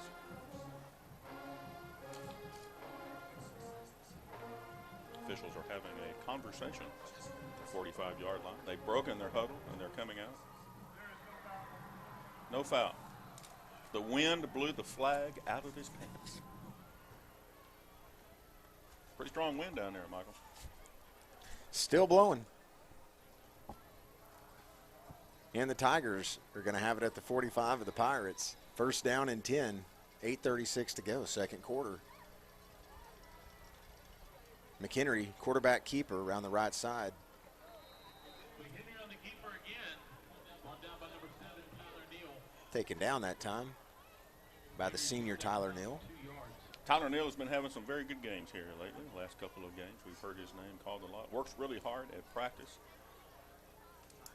Give you 110, 120% if you need it. As will the majority of the players, if not all the players on this Pirate team.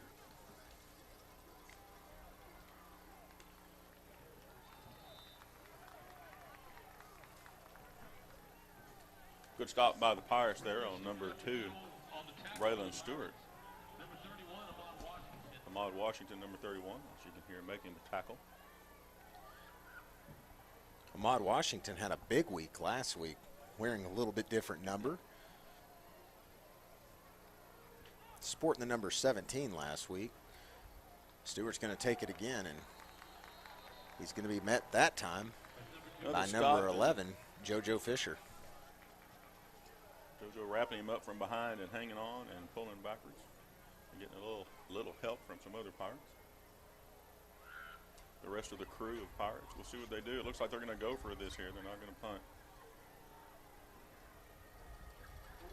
Down 4th down and 4 from the Pirate 39-yard line.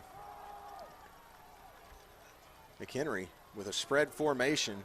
He is going to keep the ball, and he's going to hit his wide receiver, who's taken down by Gary. That pass was to number 9, Blake Rogers, who's been a steady target this evening of McHenry's. First down, take it down to the 28-yard line.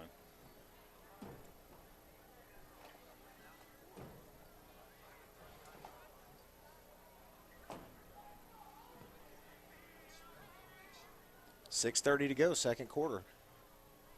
McHenry keeps it again.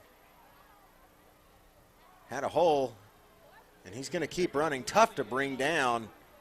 He's going to have a first down and into the red zone.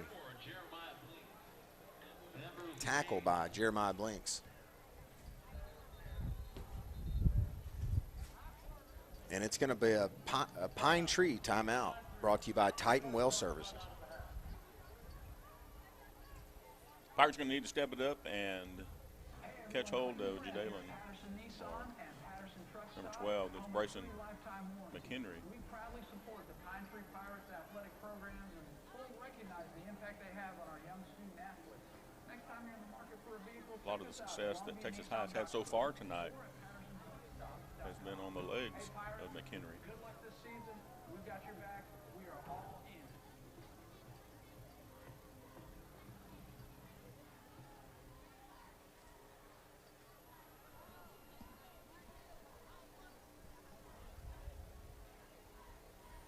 Other games tonight, Nacogdoches in the second quarter leads Jacksonville 14-7. Have no score reported on the Mount Pleasant-Hallsville game. And Marshall leads the White House Wildcats by a score of 7-0 in the second quarter.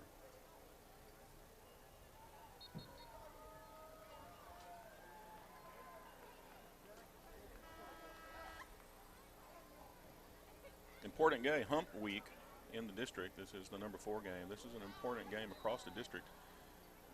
Everything starts looking downhill after tonight. Tigers back to playing some football. And that pass is incomplete from McHenry as the Tigers. Well, it was caught. They called it complete. So clock continues to roll on this drive. The Tigers, this is the longest drive of the game for either team. It's been 4.5 minutes.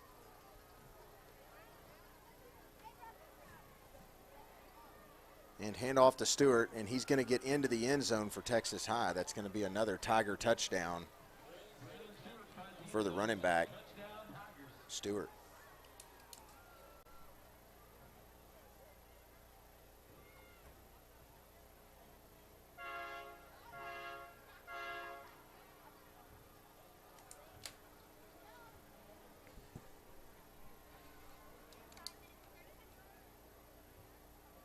Back to kick the extra point, number 42, Austin Miller.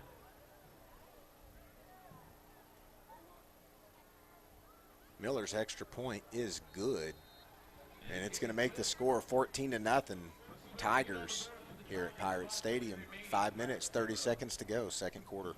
14-0, not a bad score if you're looking on the part of Pine Tree. They have that explosive offense, but they need to start taking advantage of that explosiveness. And you need to get into that second first down, getting a first down, but you need to get the first one, but then you also need to get to the second one. Kerry Lane likes to do that. Really feels that you can be successful once you get to that second first down. But the Pirates are going to have to do that tonight. Can't allow yourself to get down on this. Just go back to work and do what you do. And we'll see back deep. Again, number 6, Amari Gary. Number 19, Trey Brown. Still haven't seen the short kick by Texas High. This may be a time for them to try. Up by 2. Back on the field to kick off for the Tigers. We said this was going to be a battle of defenses this evening, and we know that Pine Tree has looked pretty good in the last 2 games. And Texas High just comes in with a powerful offense, and it does make this score 14-0, and here comes the kick for the Tigers. It's going to be a high kick into the wind. And he's just going to fall down with it, and the Pirates will take over at the 32-yard line. Little push kick, fair catch, Jeremiah Blinks, and the Pirates will take over at the 31-yard line. Well, they're going to spot it at the 32. So 1st and 10 at the 32 for the Pirates. Johnson in this offense looking to get something going here. Roughly 7 yards of total offense in this one so far in the second quarter, 5:30 to go.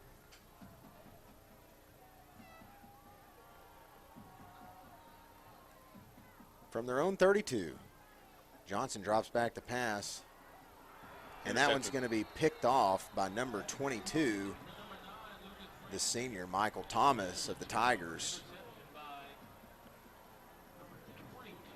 And they'll take over at the 42-yard line of the Pirates. Ball was tipped. He stayed in place and managed to dive and get the interception.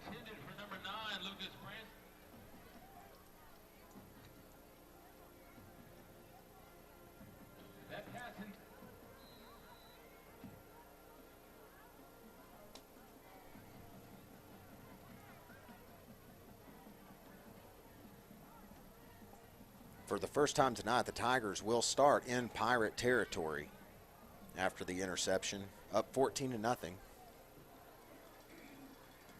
McHenry looking to his right side. He's going to keep it, and he'll have a first down. Once again, McHenry having an open field to run, and he's making everything out of it that he can, picking up another first down.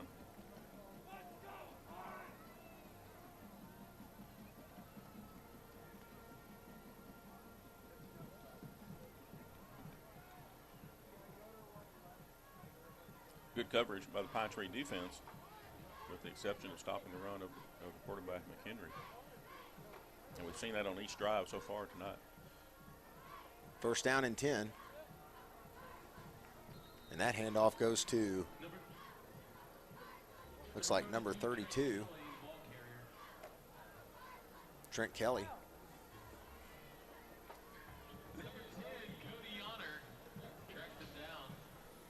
Cody Honor on the tackle. Cody Honor was the Longview Orthopedic Group's Athlete of the Week this week. Congratulations to Cody Honor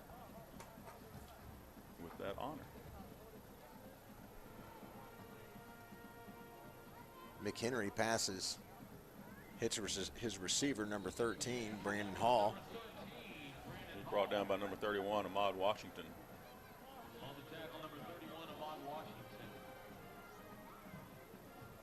It's going to be a third down upcoming for the Tigers. Third and about one, maybe 1.5. About 4 minutes remaining. McHenry hands off to Stewart, and Stewart's not, no, he's going to inch his way just past the first down marker.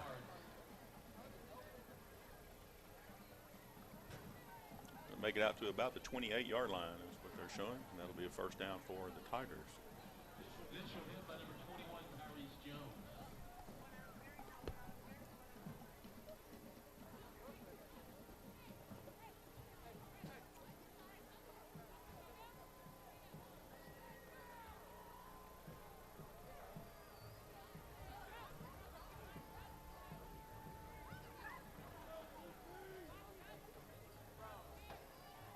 McHenry and Stewart line up in the backfield.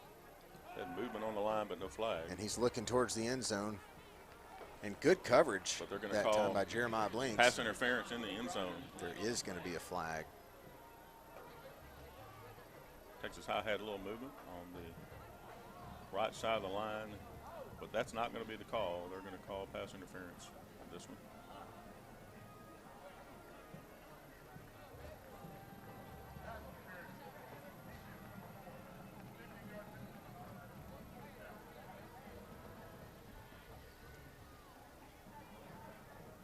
And that's a tough penalty for the Pirates, as it's going to put Texas High at a first down and goal from the Pirates 7. 3:22 to go in the second quarter.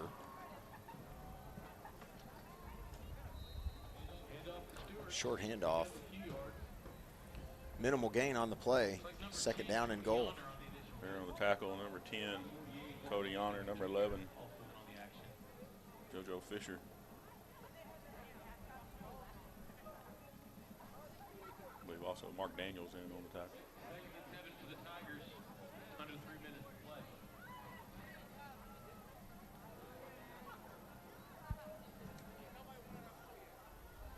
Stewart and Kelly on each side. Kelly takes the handoff. He's going to be brought down at the 5-yard line. Number 31, Ahmad Washington, grabbing hold of him and slinging him down, but does manage to pick up a few yards, and now we'll have third and goal.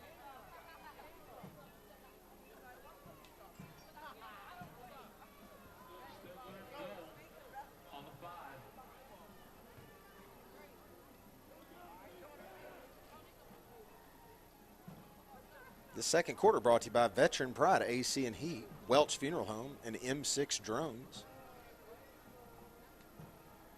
Very fast game time-wise, but appears we have some issue over on the sidelines. It looks like we're going to have a timeout.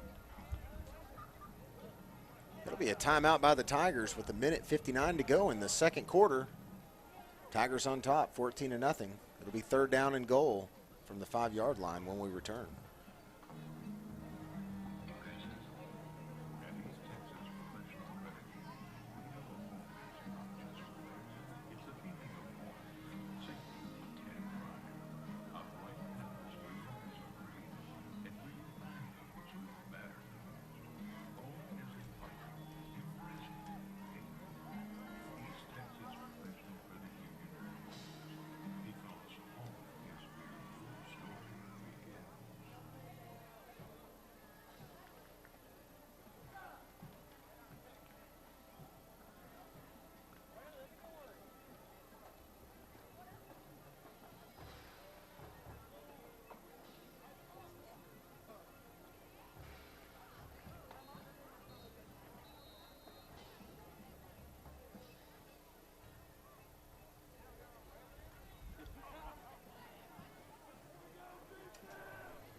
All right, we return. Big play coming up here for the Pirates as they're down 14-0, trying to stop the Tigers for making this a 3-score game here. McHenry takes the snap. Stewart's rolling out to his right, and he's going to hit his running back. He's going to be popped that time. That was number 7 with Tyler the big Neal. hit, Tyler Neal. Bobbling the ball, so incomplete pass. Had his feet in bounds. A little bobble, and that allowed Tyler Neal to get in. Looks like they are going to go for a field goal here. This will be number 42, I believe. Number 42, Austin Miller on to kick. Add 3 points to their lead. And he will be successful. That's going to make it Texas High 17, Pine Tree Pirates 0 here at Pirate Stadium. 1:49 to go in the second quarter. It's a little bit of a victory there for Pine Tree. They hold them, keep them out of the end zone. They do give up a field goal. But a lot of positives on that drive deep. With a bit of a stance on the 5-yard line. Once again, our second quarter sponsors, Veteran Pride Air Conditioning and Heat, and I believe refrigeration on there. Welch Funeral Home, been serving the Longview community for over 100 years. And M6 Drones and Media.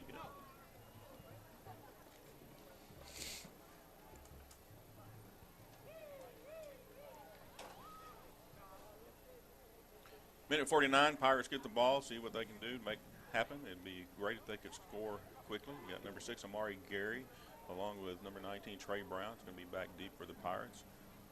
But with the wind, I suspect we'll see a short kick from number 42, Austin Miller.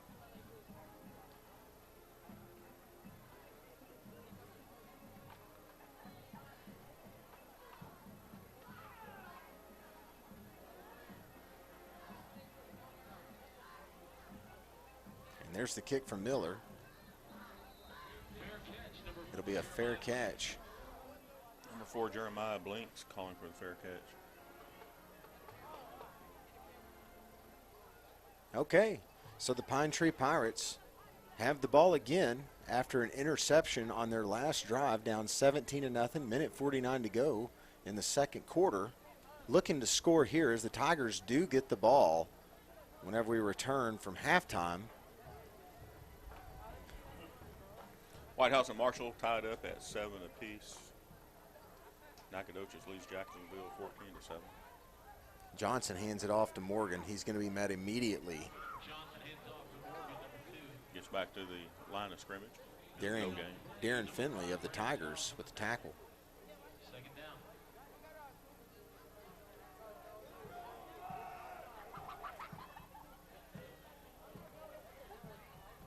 Johnson back to pass. He hits his wide receiver. That was number 17, Nate Atkins. Nate Atkins, we saw him last week in the game. First time we've seen him, and the second game tonight.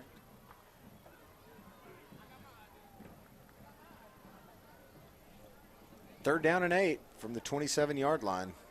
Johnson takes it. He hands it off to Morgan. Morgan had a hole for a second, but it closed quickly, and he's going to have no gain on the play. It's going to bring up 4th down and 8. Great coverage by Texas High to slide down, follow the runner, and make the tackle. Looks like we're going to have a timeout. Tigers are going to take a timeout to stop the clock with 54 seconds to go and try to squeeze out a few more points possibly before the halftime.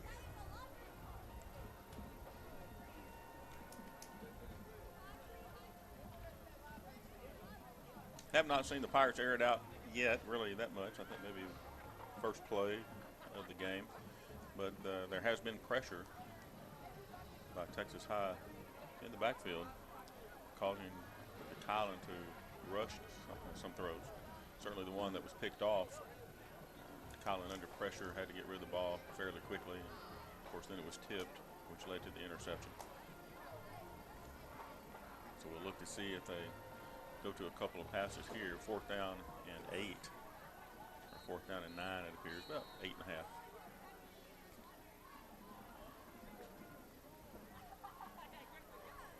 And number 41 is in, so this will be Octavio Jaquez in to punt. Back to punt. Pirates, number 41,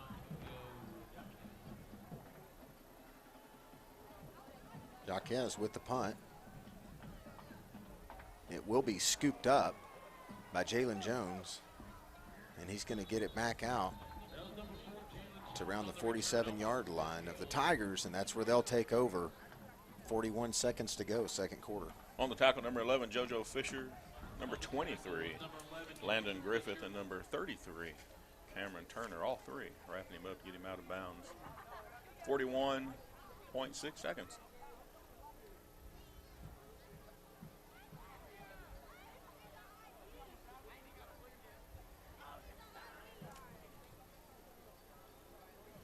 Be great to see a pick six right here, or a fumble and scoop and a return. And it does look like the Tigers are just going to take this one to half. And there's the knee.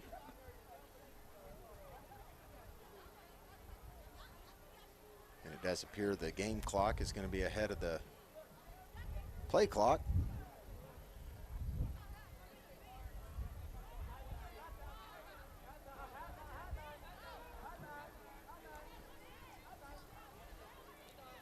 And both teams will head into the locker room of this one, all Texas High Tigers in the first half, where they're up 17-0 on the Pine Tree Pirates here at Pirate Stadium. Quarterback Johnson and Coach Lane bring the Pirates back in the second half, looking to put some points up on the board and come back in this one. Stay tuned, as both bands will be performing a halftime show. That'll be right here on Pine Tree Live, and then we'll return for a third quarter. Thanks for watching Pine Tree Live.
High Stepper officers are Junior Lieutenant Emma Giddings, Senior Lieutenant Kalea Edmonds, Senior Lieutenant Leela Kinney, Senior Lieutenant Riley McDuffie, Senior Lieutenant Helen Clark Hayes, and Senior Captain Olivia George.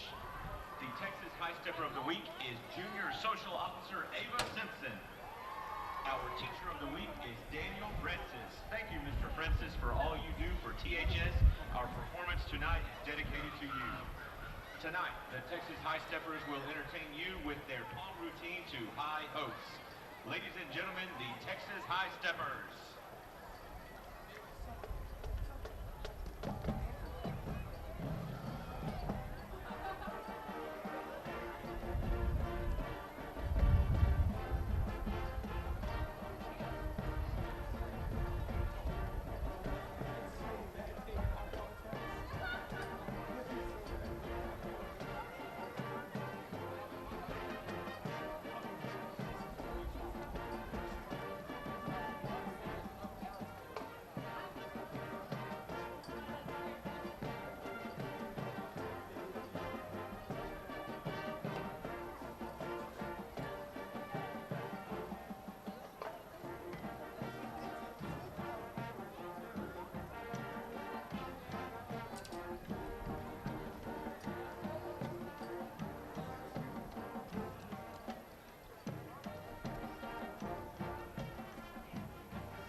The Texarkana Independent School District proudly presents the award-winning Texas High School Tiger Marching Band.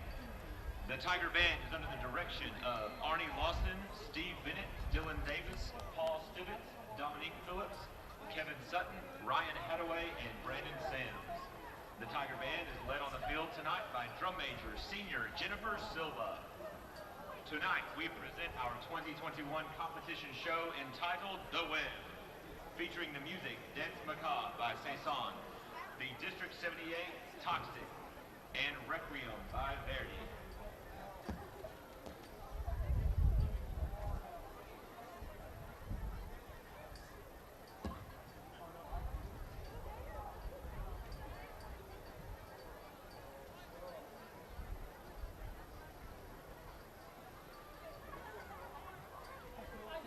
Let's see how long you can keep your head up.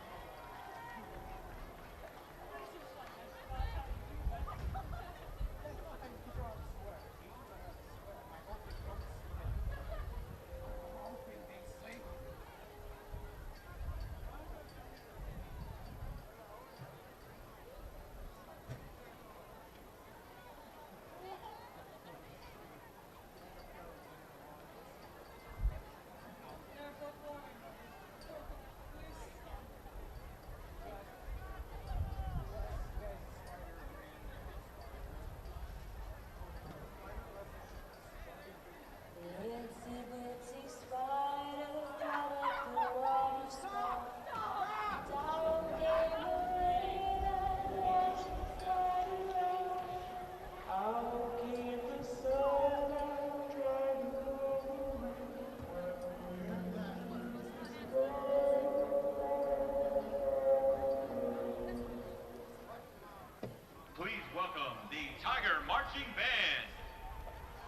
Texas High School Band.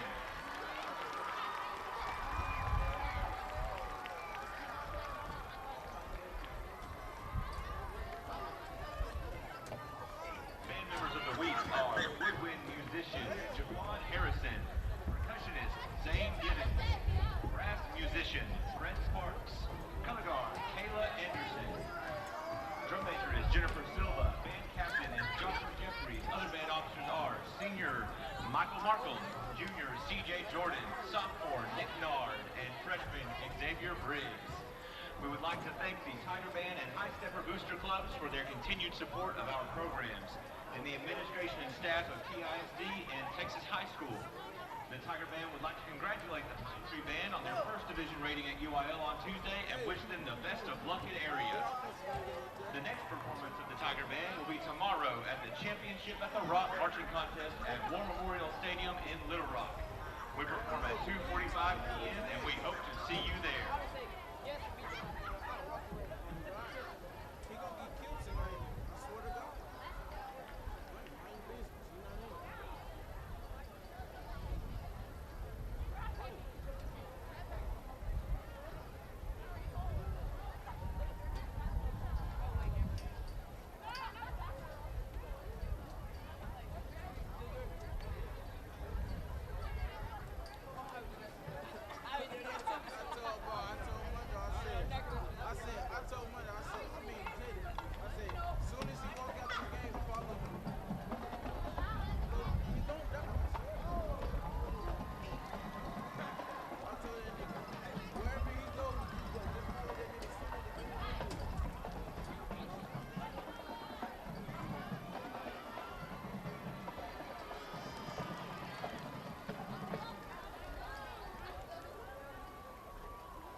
Ladies and gentlemen, Pine Tree High School and Pine Tree ISD are proud to present the award-winning Pirate Precision Trophy.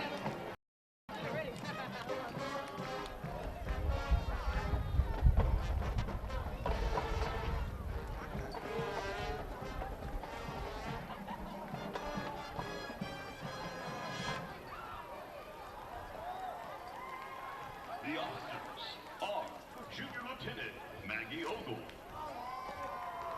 Junior Lieutenant Avery Johnson, Junior Lieutenant Josie Hodgen,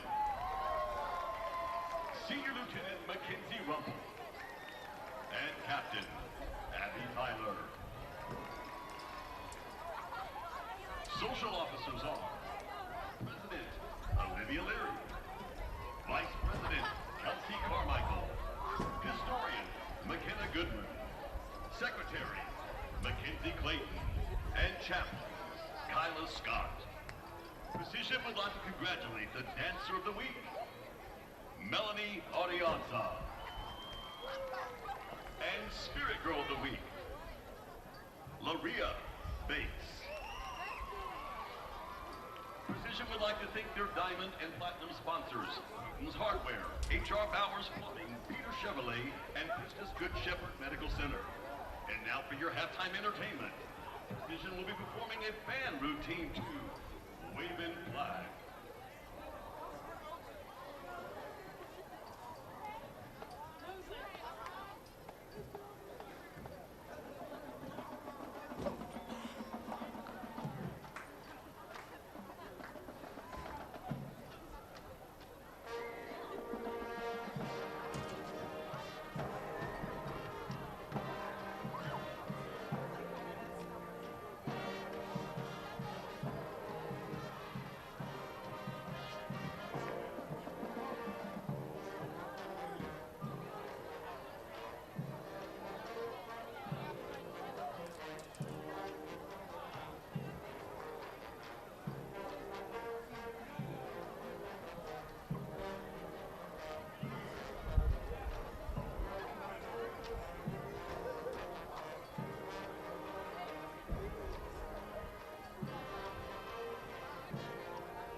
Gentlemen, the Precision Drill Team. The Precision is under the direction of Mason Watson.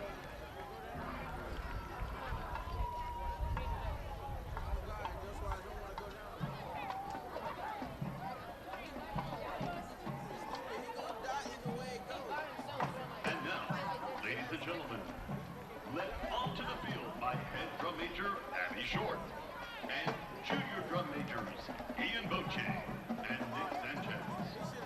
Pine Tree Independent School District is proud to present the Pine Tree High School Band, The Pride.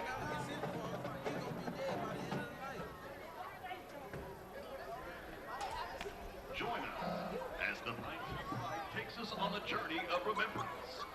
In 2021, we look to honor the spirit and soul of Dia de los Muertos, a holiday celebrated by millions here in the U.S. and abroad, honoring the past and the hearts and souls of those that have come before us. This holiday is the embodiment of love and what it means to belong to family. The Pride hopes you enjoy the first movement of our contest show, Dia de los Muertos.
ladies and gentlemen, we would like to announce the 2021-2022 Band Bull and Sweetheart. After a very close vote from our band students, they've elected this year's band beau to be Mr. Jared Flores.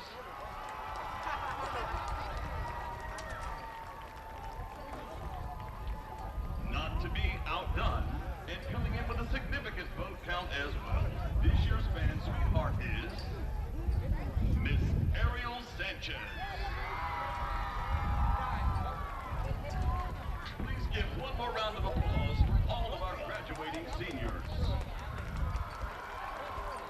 We would also like to congratulate the marchers of the week, Creed Ray and Nancy Sanchez. Guard member of the week is Reagan Tolliver. And player of the week is Keegan Belker. The directors of the Pine Tree Band are John Lewanson, Cody Brown, Leslie Lewanson, Jared Croft, Anna Hendricks, and Mark Perry. We would like to congratulate the Pine Tree High School Band for scoring straight ones at the UIL Region Marching Contest this past Tuesday. We would also like to congratulate the Texas High School Band, also scoring straight ones at the UIL Region Marching Contest.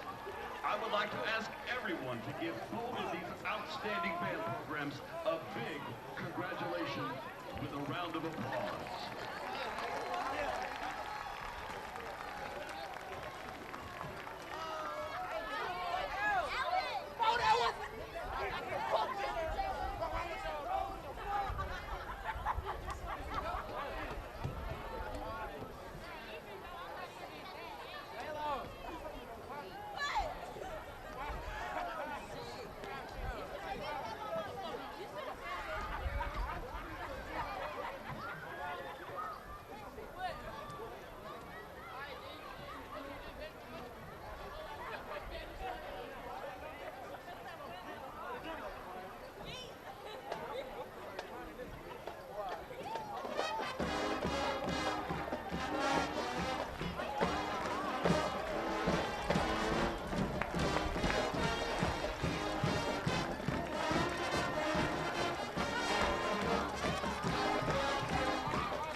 If you love your high school, Texas Bank and Trust.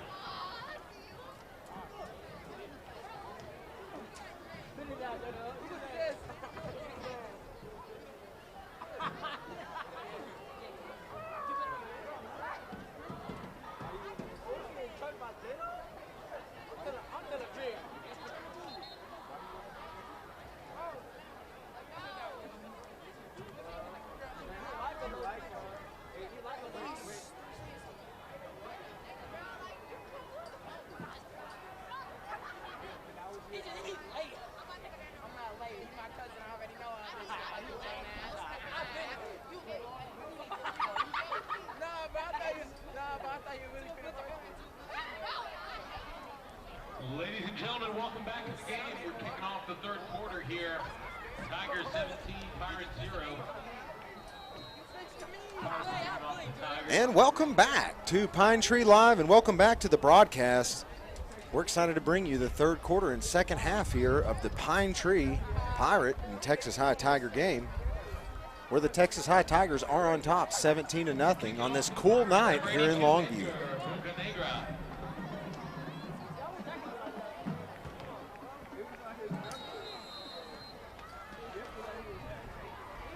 Tigers will have the ball first, going into the wind, starting at the 25-yard line. Here's some updated scores across the district. Mount Pleasant and Hallsville. Hallsville at halftime leads Mount Pleasant 10-0.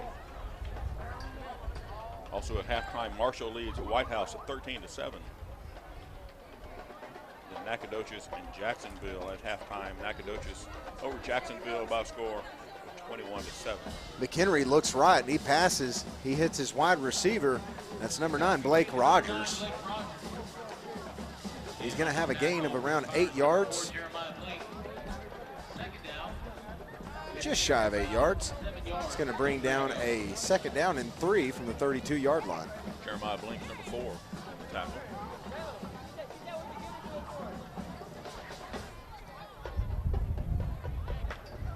McHenry hands off to Stewart. Stewart's got a hole in the first down.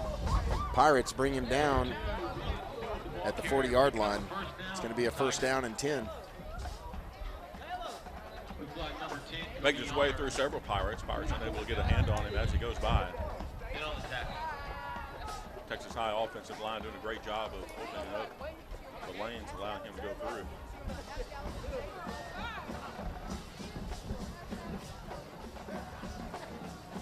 McHenry hands it off to Stewart.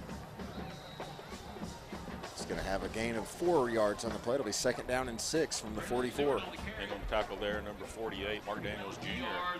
Being hit by number 48, Mark Daniels Jr.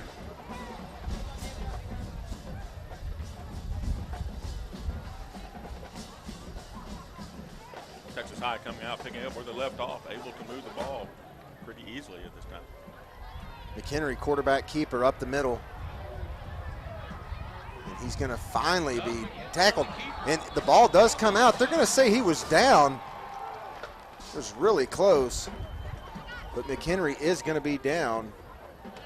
Tackle on the play by number 21, Ty Jones. Again, Texas High quarterback taking advantage and getting those long runs.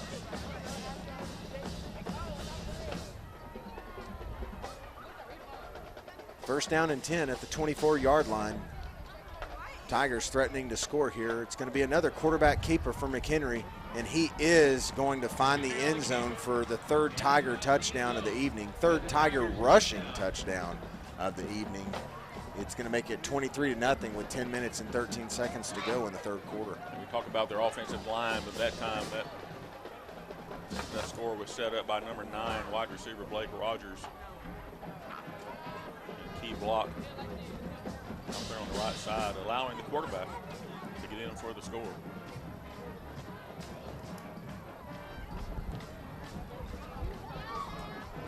Austin Miller in.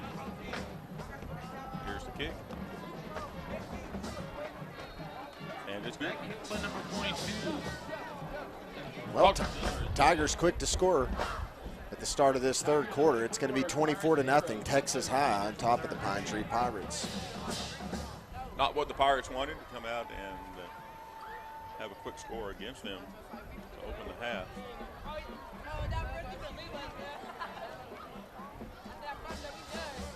We talked about our viewers watching and listening to our games, and one we forgot to mention, retired Pastor Barry Hill out of the southeastern part of the United States. He and his wife always tune in and listen and watch the games.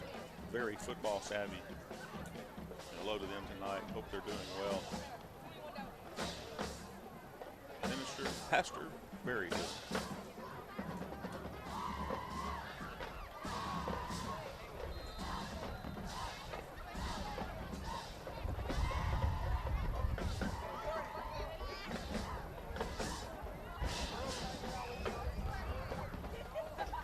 Miller on to kick off for the Tigers.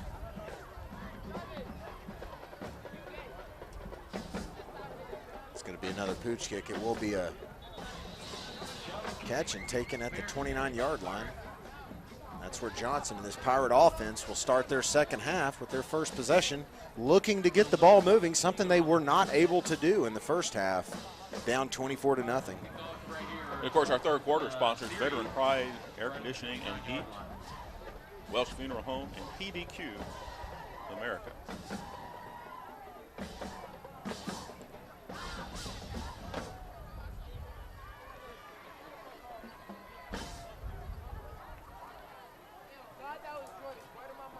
From their own 29, Johnson, he's going to hand it off to Morgan, and Morgan has his largest gain of the night and the first down for the Pirates. And that run set up by a key block by the Pirates, number 9, Lucas Branson. Running interference to allow Morgan to get some extra yards and pick up the first down. First down and 10. Pirates trying to push this ball into Tiger territory for the first time this evening.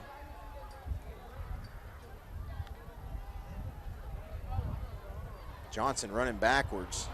He's going to be taken down for a big sack. That's going to be a loss of 20 yards on the play. It'll bring up second down and 30 from their own 30-yard line.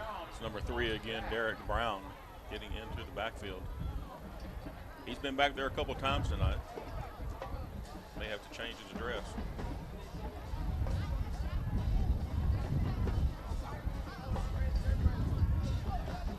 The wind is really picking up. Cool weather is setting in as this cold front comes into East Texas. It's second down and 29, 9:25 to go, third quarter.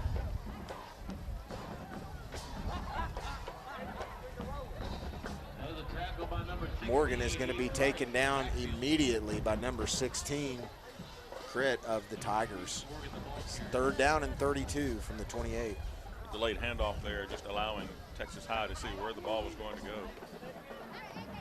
Pride able to just step over and make the tackle. Third down and 30 yards.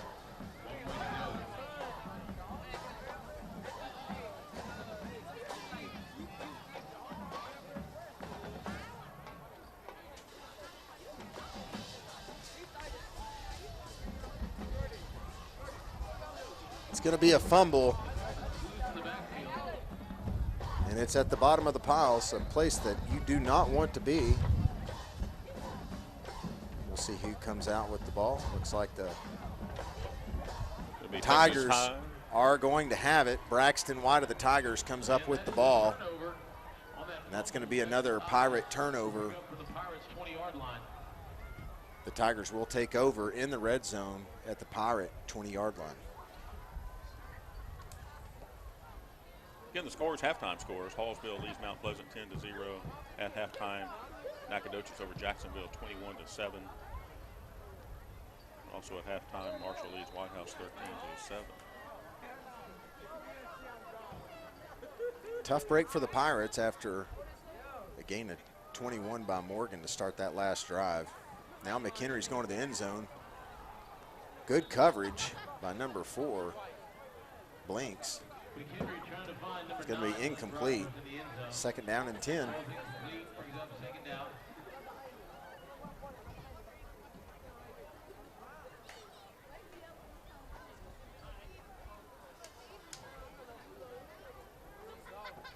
Good defense by number 4, Jeremiah Blink.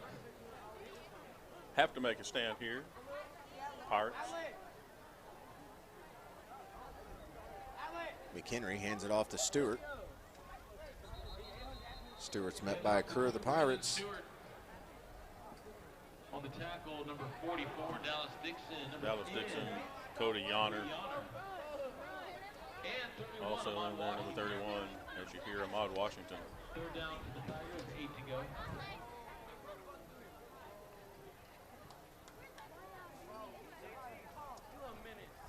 Texas High really not doing anything special. They're just running behind the blocking at the line and taking it right at the Pirates. Have been doing that all night. And the quarterback has been not only running the show, but running with the show. And there we have a whistle, and we have a last second timeout by Texas High. Of course, that timeout comes with 7 minutes and 44 seconds to go in the third quarter. Texas High Tigers on top of the Pirates, 24-0.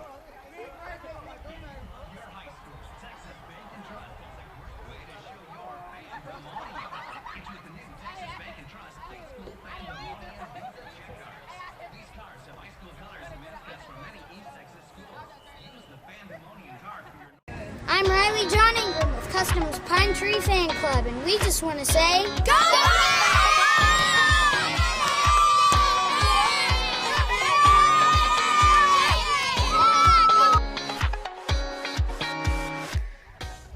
Welcome you back now to the broadcast.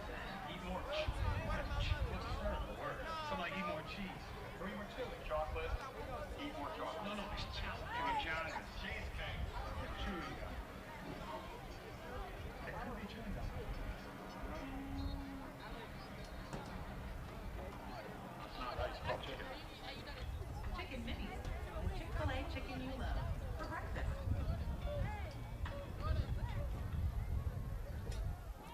Now, welcome back to the broadcast. 7 minutes, 44 seconds to go, third quarter.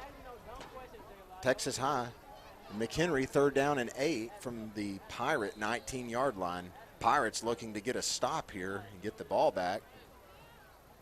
McHenry, he's going to be looking to his left. He's got a receiver, and he will have a catch. That's number 10, Cody Reese, taken down by, looked like Gary on the play. Number 6 from Amari Gary. They'll give him first and goal inside the 10-yard line at the 7, it appears. 7-yard line.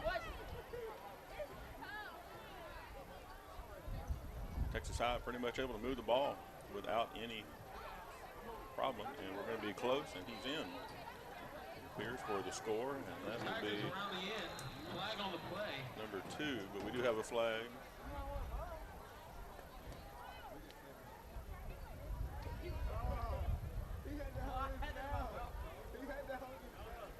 They signal a touchdown, but it looks like they're not going to give him progress in past the goal line. It looks like he's going to be short at about the 1 foot line, possibly. Still haven't seen what the flag has been thrown for.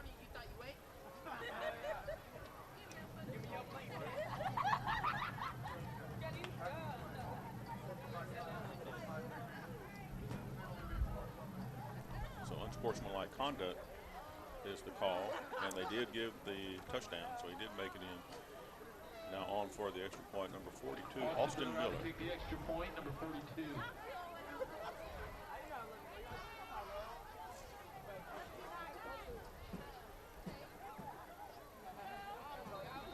And the kick is good, and of course the touchdown scored, number 2, Braylon Stewart for Texas High. And make their score 31 early in the third quarter.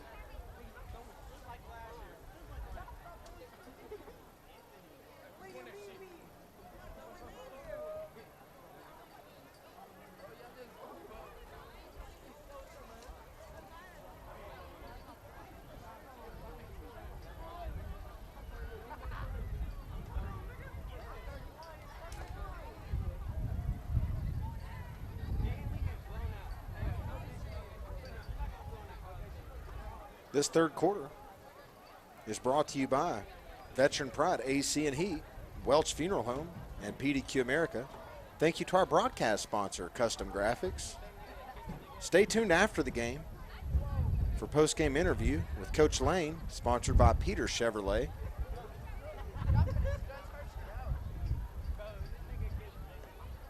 That personal foul was on the Pirates. So it's going to give the Tigers a short field to kick with. They'll be kicking off from the Pirate 45-yard line.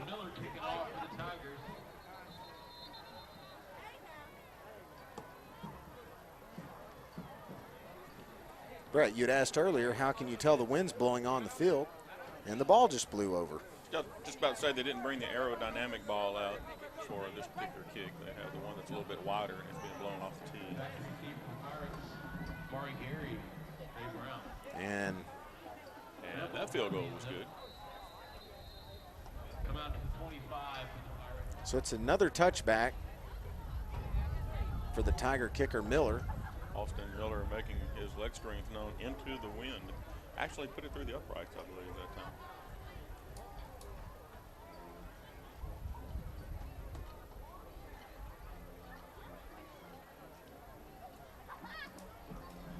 You know, we haven't seen any returns on the part of the Pirates tonight. A couple of times it looked like they would have a return set up, but they would call for a fair catch each time they kicked to them if it didn't go out of the end zone. So we'll see what they have here. Johnson lines up. He hands it off to his running back. That's number 13. Ramon Flournoy.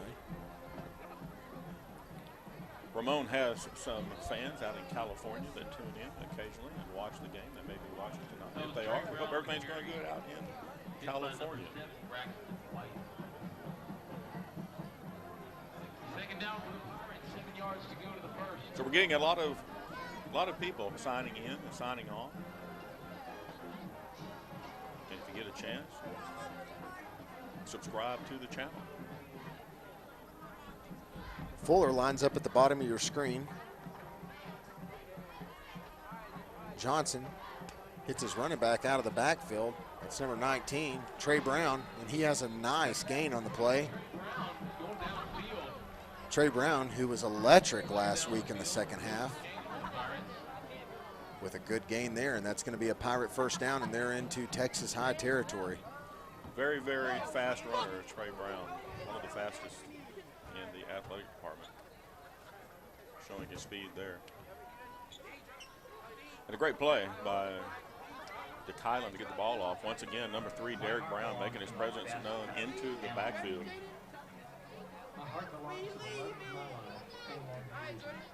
Chances are you know someone whose heart belongs to Longview Regional too. We provide advanced cardiac care, including minimally invasive heart procedures, TAVR valve replacement, and beating heart surgery. And with every heart we help another heart keep smiling.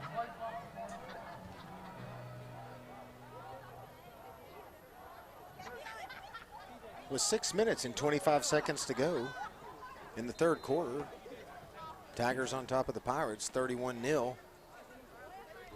That timeout was brought to you by Titan Well Services. That last first down brought to you by Lawler's Jewelry. And thank you to our broadcast partner, Custom Graphics. Pirates moving the ball here. Johnson looking for his receiver. Fuller. It's going to be incomplete. It'll be second down now and 10. Pass intended for Jonathan Fuller, downfield, number 1. Incomplete, brings up second down for the Pirates.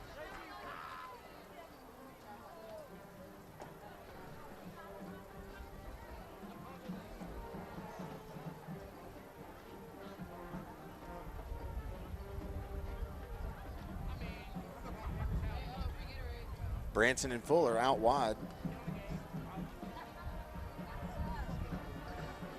Johnson hands it off to Brown. Number 5, Cavante Featherson, coming around the side to make the tackle.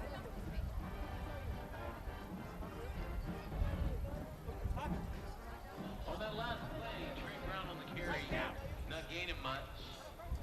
Third down and 9 from the Tiger 45-yard line.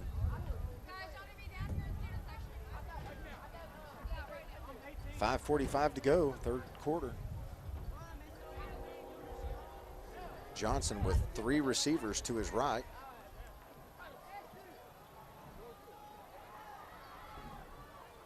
He hits his running back Brown for a short gain on the play. It'll be third down and 8, or fourth down and 8 for the Pirates. They'll keep the offense on the field. That'll bring up fourth down for the Pirates from the 44. Fourth down and 8. Pirates going to have to go for this one. Says the clock's ticking down to 5 minutes remaining in the third. Most of the time when we see this situation, we see Lucas Branson coming across the center to be the prime target. We'll be watching for him. He's going to be wide out to the left. Fuller up the top. Pirates come out, Twins up top. Johnson drops back, and he does look for Branson, but it's going to be incomplete, and that will be a turnover on downs. The ball will go back to the Tigers. Branson open, 2 defenders behind him, but the pass overthrown, couldn't make the catch.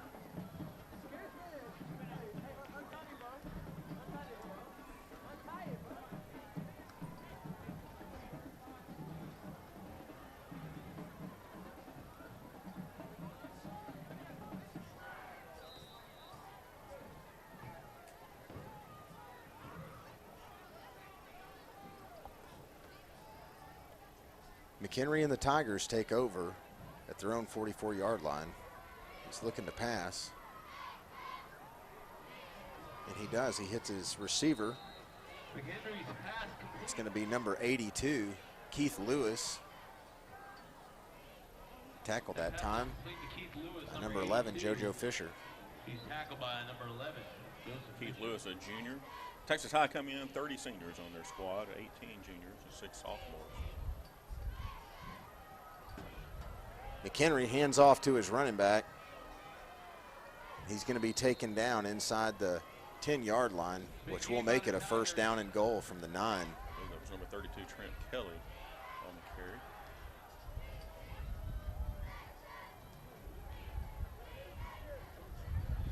Number 32, Trent Kelly was the ball carrier. Offensive line of Texas High continuing to dominate the play.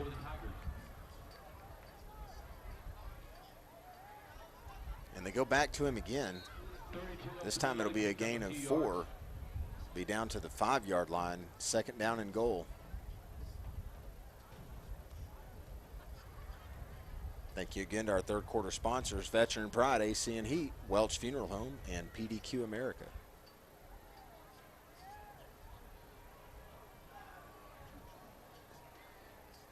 Second and goal for the 5. McHenry's going to hand it off. They go back to him for a third straight time, and this time he does get into the end zone. That's going to be another touchdown for the Tigers. It's going to improve their lead to 37-0. And again, number 32, Trent Kelly. Gaps just being opened up, allowing him a great lane to run through. And that's been the story of line dominance tonight. And then along with the excellent running, Texas High quarterback number 12, Bryson McHenry. Number 42, this is Austin Miller again in for the extra point. And he is good. So perfect on the night. 42, he finds the uprights for the extra point. Puts 38 on the board. Or 5 times. 3:25 remaining. As well as a field goal. What makes a great attorney is it the number of years one practices, the number of cases tried and won, or the relationships built with their clients, and being an advocate to better their community. It's all that, plus so much more. It's knowledge and wisdom. That combined makes an experienced lawyer. Ralph Kalea, experience because it matters.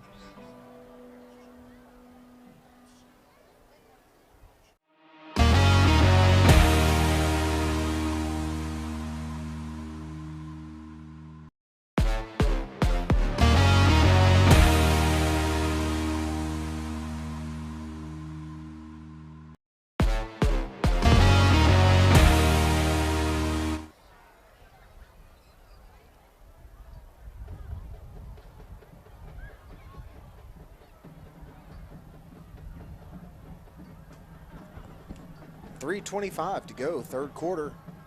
Tigers on top of the Pirates, 38-0.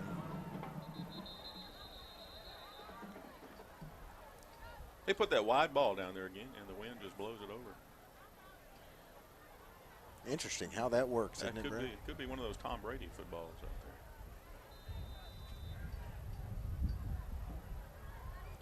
there. Astros lose the opener tonight, so they're 0-1 in the series down in Houston. Miller high kick is going to be a fair catch. I believe that'll be number 4. Fair catch by number 4, Jeremiah Blanks. Pirates will start this series from their own 28-yard line.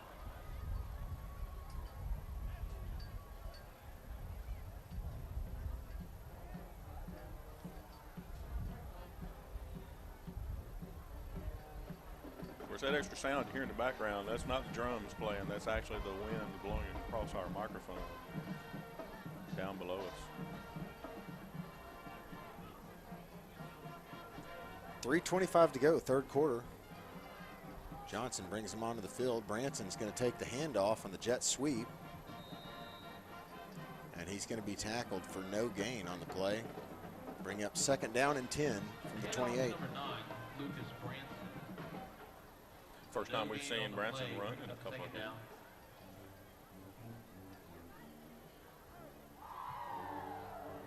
Branson moves like a tight end. Good at running, good at receiving. Lines up as a wide receiver usually.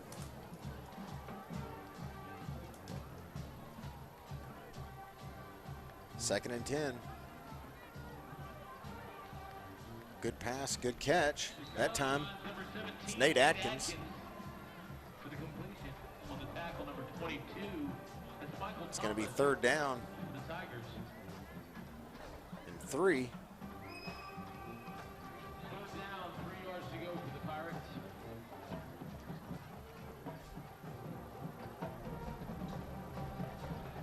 Third down and 3 from the 25-yard line. Johnson trying to get anything going he can for this offense. Handoff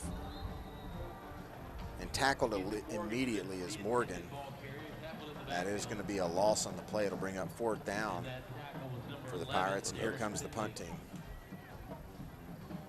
Sent on the tackle that time, number 11.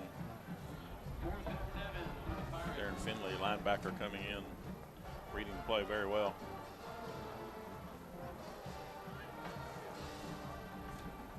Pirates not on point tonight, having difficulties on both sides of the ball. They'll be punting with the wind here. Jaquez gets a good punt. See if he gets a good roll. He's going to take it and run with it. He's met immediately. That's number 4. He's taken down immediately by number 9, Lucas Branson. We talked about Lucas being a good receiver and a good runner, and here he comes up, makes it down the field, and makes a key tackle. Texas High will take over the 19-yard line.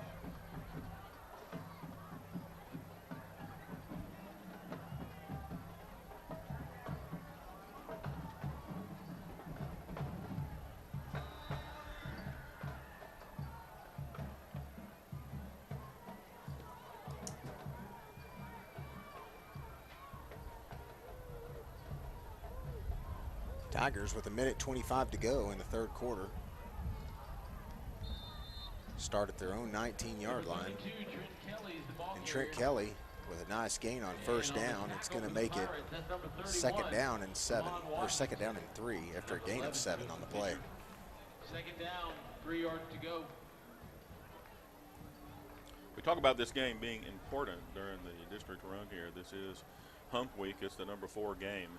And, of course, Texas High coming here undefeated in district at 3-0. If you get that 4th win, that guarantees you a winning season, just a winning record for the season.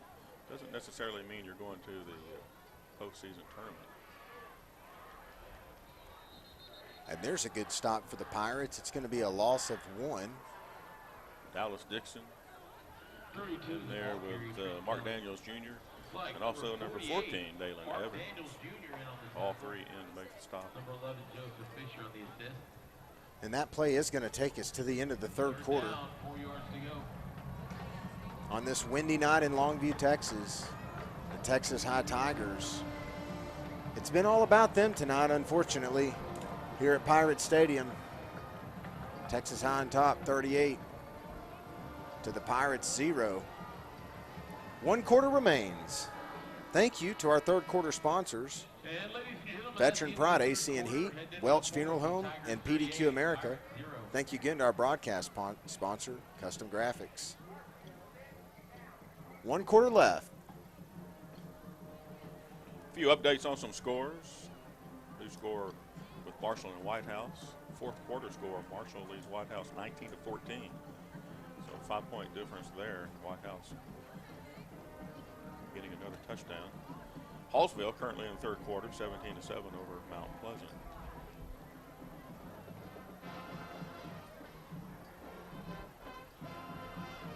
Nacogdoches now leads, well, still, we have a halftime score. It's 21-7, Nacogdoches over Jackson.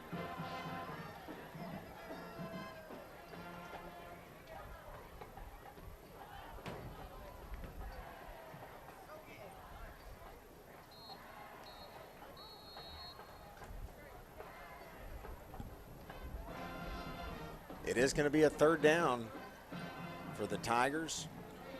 Pirates looking to get a stop, get the ball back. Again, with the fourth game, you get that fourth win. You know, minimum you're going to go at 4-3. 4-3 does not guarantee you a spot in the postseason tournament. You may have a situation where you have 7-0 and a couple of 6-1s and a 5-2. Great pressure at that time, but he gets the pass off. It's going to be another first down for the Tigers. They're going to have their names taken down by administrators. That tackle was by number 4, Blinks. I believe that was number 11, JoJo Fisher, getting into the backfield. Had great pressure, got there, but he was able to get the pass off and pick up the first down.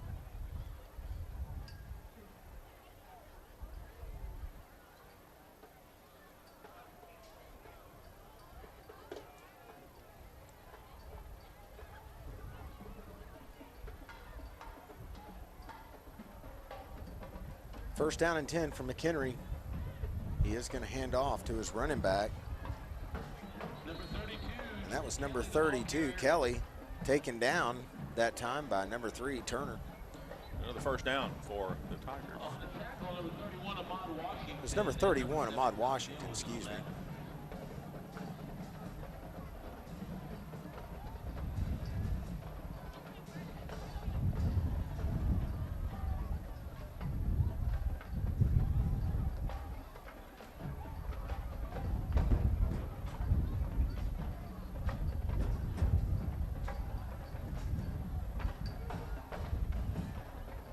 Wind is steadily moving here. First down and 10.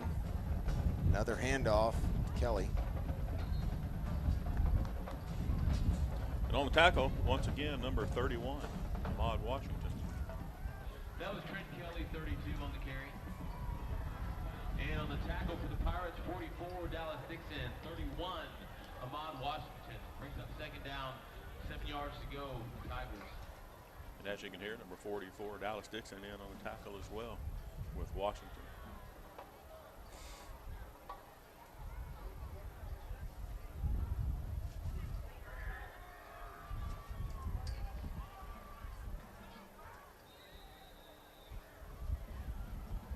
That was number 28, Donnie Grissom, on the run. That was 28. And again on the tackle, Washington and Dixon. And it's number 10, Cody Reason, at quarterback for the Tigers. Bring up 3rd and 3 for the Tigers. Washington, Dallas Dixon. And there is a quarterback change now for the Texas High Tigers. Backup Cody Reese comes in. We've seen him on the offensive side of the ball. He's caught a handful of passes tonight. And we've seen him throw it. He's got a good arm. They tried that little razzle-dazzle earlier on with him in. Be settling with running the ball. On the tackle there, it's number 49 for Pine Tree, or probably 48, Mark Daniel. Washington and number 48, Mark Daniels Jr. On the tackle. Also Ahmad Washington. 4th and 1 for the Tigers on the 36. Looks like they're going to go for a field goal here. Number 42 coming out. It's got the wind at his back, and it's a strong wind. He's got a good leg anyway. This is going to be a 53-yard kick. At least that's the guess, because number 10 is holding. Of course, that's Cody Reese, the backup quarterback, so they can go a couple of ways with this. 53-yarder. It's going to be blocked. And that's a live ball, and they're not. He just let it go, and that's a live ball. We'll see what happens here. If recovered. Let's see who recovered it. I don't know if they can advance that ball as long as Blinks didn't touch that after it was blocked. It should be the Pirates' ball here. So Blinks did touch the ball, and Texas High recovered it. That made it a live ball at that point, and so Texas High will retain possession, and they'll have a first down from the Pirate 36. Ladies and gentlemen, it looks like that was a turnover due to contact by the Pirate. Looks like they're going to.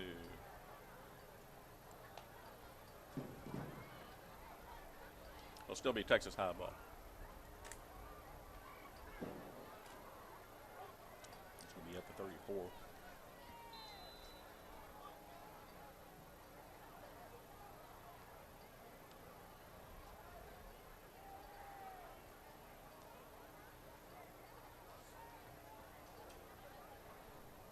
Great defensive play to block the field goal, but Pine Tree just unable to fall on the ball. So Texas High retains possession. First down and 10. And there's going to be a timeout, Texas High. That's going to be their second charge timeout of the half. 8 minutes, 12 seconds to go. Fourth quarter, Texas High Tigers on top of the Pine Tree Pirates, 38-0. Means you'll find less waiting where it matters most. Faster care in the emergency room. To 30 minutes or less ER service planning. Only at Longview Regional Medical Center. Hey, Pirate fans. This is Brian. Victoria. Jonathan here with Frank's Global Tire and Frank's Global Auto Sale on Highway 80 here in Longview, Texas. Family owned and operated since 1995. We're proud Pine Tree Pirate alumni and proud Pine Tree Pirate supporters. We're the #1 stop for all your complete automotive repairs. And if you're looking for trucks, SUVs, cars, we got them all. If we don't have it, we can get it for you. Now come on, Bull and Gold, let's get that W.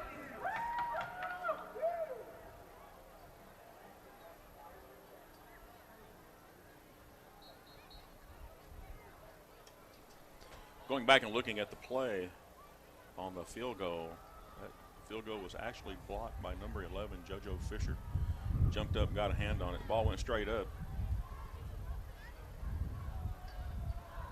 Then evidently had contact as it came down, and Texas High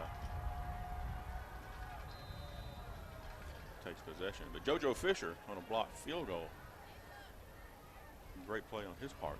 Brett, it reminds me of, I think it was around 97, Thanksgiving snow game, Leon Lett for the Cowboys against the Dolphins. It was a live field goal. Cowboys blocked it. Who? Leon Lett for the Cowboys blocked the field goal. Cowboys. Yeah, blocked the field goal in the snow. It's Thanksgiving. And he tried to pick it up, which you do not do after a blocked field goal, and he bobbled it in the snow. Dolphins recovered it and eventually scored and beat the Cowboys on Thanksgiving. I remember that because I was wearing a Merino jersey that Thanksgiving. You were about 3 years old then. I was, and I learned pretty quickly that I was not going to be a lifelong Dolphins fan. But for that Thanksgiving, I caught a lot of flack from the rest of my family. I was probably in an Aikman jersey just about every Thanksgiving after that. There we have a flag. That's going to be a delay of game on the part of Texas High.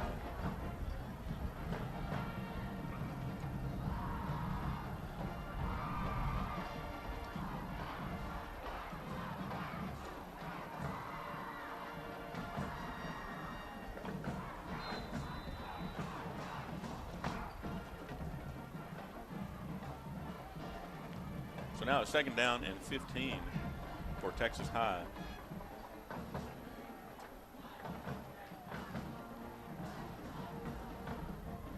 Direct snap to the running back. It's not fooling the Pirates, and he's going to be taken down behind the line. That was number 28, Donnie Grissom, and he's met by a crew of Pirates again. Number 11, JoJo Fisher, in to make the first hit. Little wildcat play in there, trying a little trickery, but goes nowhere.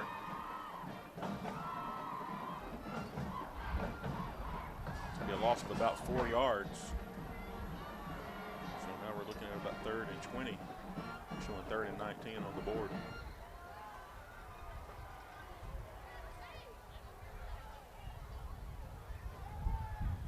And here comes a pass It hits him right in the hands. It's going to be dropped. Good pass, though, by the quarterback, Reese. Number 1, TJ Gray, was the intended receiver.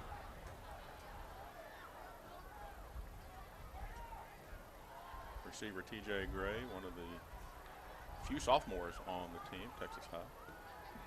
Wide receiver, 6'3", 168 pounds.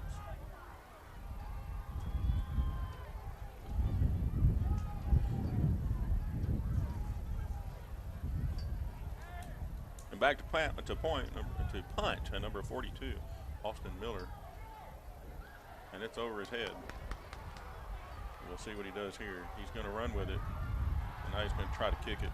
And he does. Pine Tree goes up, tries to field the ball, and touches it but misses, and that's going to be a fumble. Pine Tree recovers the fumble. That's number 13 for the Pirates that covers it. That's Ramon Flournoy. But after downing the punt, Pine Tree's going to be back further, and they're going to be on about their 8-yard line with 6 minutes and 8 seconds left in the quarter.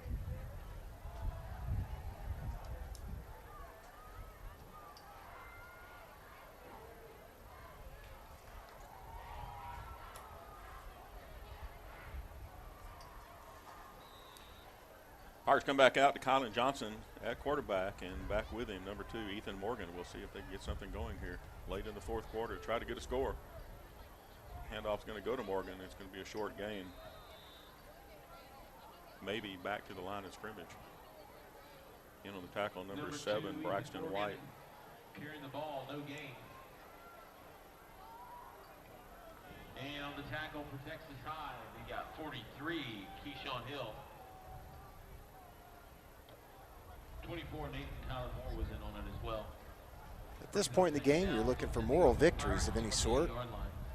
Move the ball, first down, get across the 50, try to get a touchdown, take out the shutout. There have been some good plays. There have been some good stands, but they just haven't been able to. I believe we're going to have a whistle. I don't know that that's going to be on Pine Tree. You also, in a game like this, just want to get this clock ran out. No injuries, get out of here. You understand what the deal is and start looking forward to next week. Appears someone moved on the part of Pine Tree, so that's going to move it back to about the 4-yard line. The Pirates will be in White House next week taking on the Tigers. They've had some good moments tonight. It hasn't all been downhill for Pine Tree, but they're just unable to stop the quarterback. Very mobile quarterback for Texas High. And that's pretty much been the story of the game. Here's a good run. It looks like Morgan taking it up close to the first down. It is Ethan Morgan. And that's going to bring up 3rd and 2 for the Pirates. So he makes it out to the 16-yard line. 3rd down, 2 yards to go. You know, we talk about the record at this point and how it's kind of downhill from as far as the games go. But you want to get that 4th win, and then, of course, you want to keep winning out through the rest of the season. But getting that number 4 win is the first milestone to have a winning season. Handoff again. That's Ethan Morgan. He's taken out of bounds along about the 27-28. He picks up the first down for the Pirates. Number 24, Nathan Tyler Moore.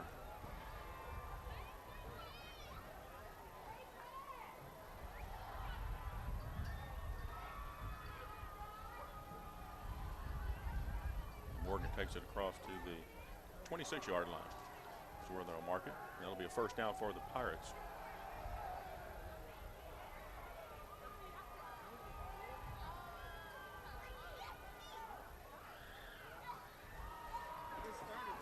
In the backfield now, number 19, Trey Brown. Trey Brown, a very instinctive runner. We saw that last week.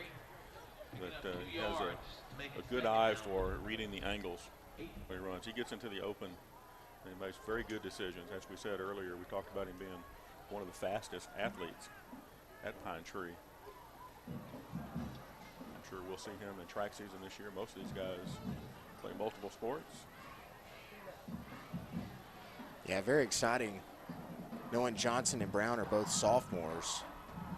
lot of football for these two ahead. Hand off to Trey Brown. Picks up a few more yards. There we see him again. He's up across the 30. It looks like he's going to be up to about the 33. Number 24. That was Nathan Kylan-Bourne. That'll bring up 3rd and 3 for the Pirates. 3rd down and 3. Of course, we're always looking ahead. We have that luxury. A couple of luxuries that we have watching the team is we only see them once a week. And some people was asking them, how's that a luxury? Well, we only see them once a week. You know, when you see them every day at practice, you're working on things, and you see little progress, not little progress, but you see little pieces of progress that you're working on. Whereas we see them once a week, we see all those changes culminate in the game. We see a lot of positive things each week. And that's going to be a first down for the Pirates as they keep the ball moving. That's number 19 again, Trey Brown, running straight ahead that time. But we see those changes each week. And, you know, we're always trying to point out those good things. And we do see a lot of these kids that are coming in at different times of the game, different points of the game. It's been an off night tonight for the Pirates for whatever reason, but we've still seen some very good things out of the offense and out of the defense. And, you know, like I say, one of those things is number 19, Trey Brown.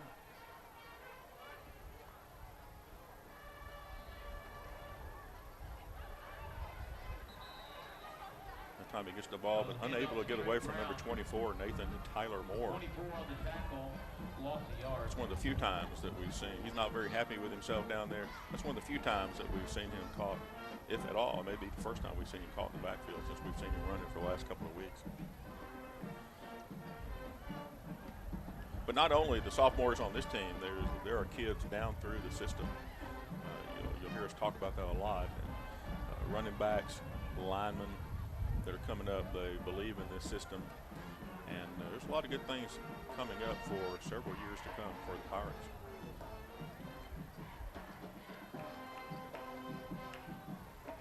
Brown on the carry, picking up Brown yards again up on the the carry. middle. He's going to get in just past the original line of scrimmage. Looks like number 17, Chandler Wright, was in. That's going to leave them 9 yards. Pick up the first down. So 3rd and 9, and we're at 1 minute 17 seconds and counting.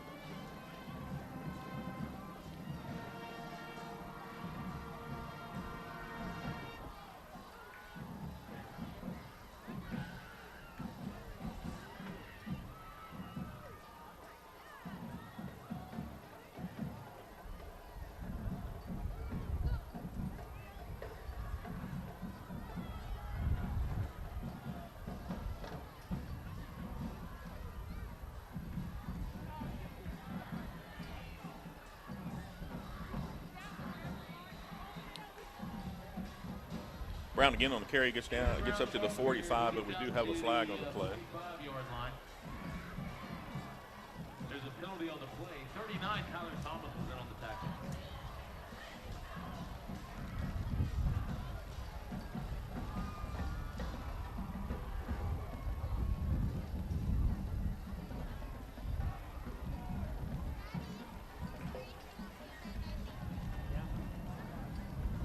Thank you to our fourth quarter sponsors, Mermaid Lagoon Spray Tanning and Pampering, Welch Funeral Home, Veteran Pride AC and Heat, and our broadcast sponsor, Custom Graphics. Stay tuned after the game for the post-game interview with Coach Lane, sponsored by Peter Chevrolet. Going to replay 3rd down. The penalty was against Texas High, and that's going to bring up 3rd down and about 4 for Pine Tree.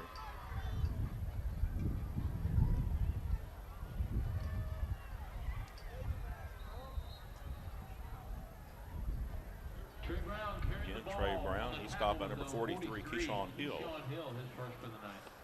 185-pound senior for Texas High, linebacker.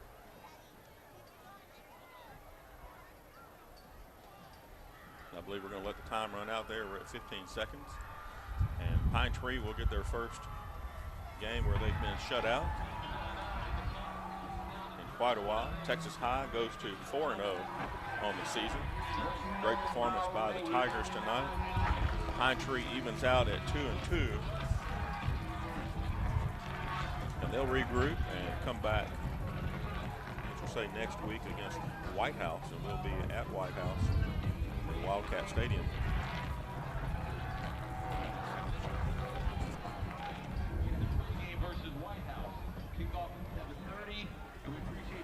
that, as you hear, that kickoff, as always, at 7:30 in White House next week. If you can't make the game, of course, we would like to have everybody out there and make a lot of noise at all of these games. But if you're unable to make the game, I know we've got some of our fans that are a little bit under the weather, and they're unable to make it and see their kids or their grandkids play or their nieces or nephews.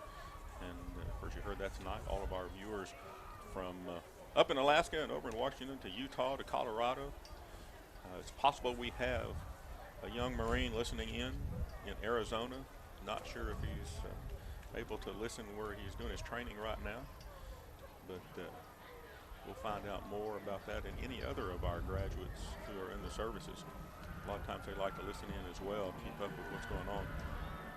But of course, over in southeastern part of the United States, our viewers over there, and then down towards San Antonio, and others in between, I'm sure, and all of those in the Longview area that tune in to watch the games if they're unable to make it to the ballpark. I guess it's kind of a long drive to drive from Alaska and Utah and Washington and come down for a game on Friday night.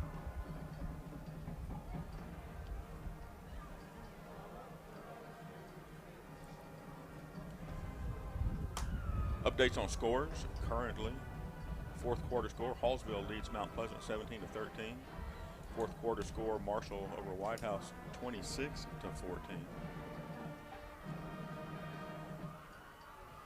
Nacogdoches and Jacksonville. Nacogdoches still only a third quarter score, 21-7 over Jacksonville. Then also in the area, a fourth quarter score, Longview leads Sherman 56-14.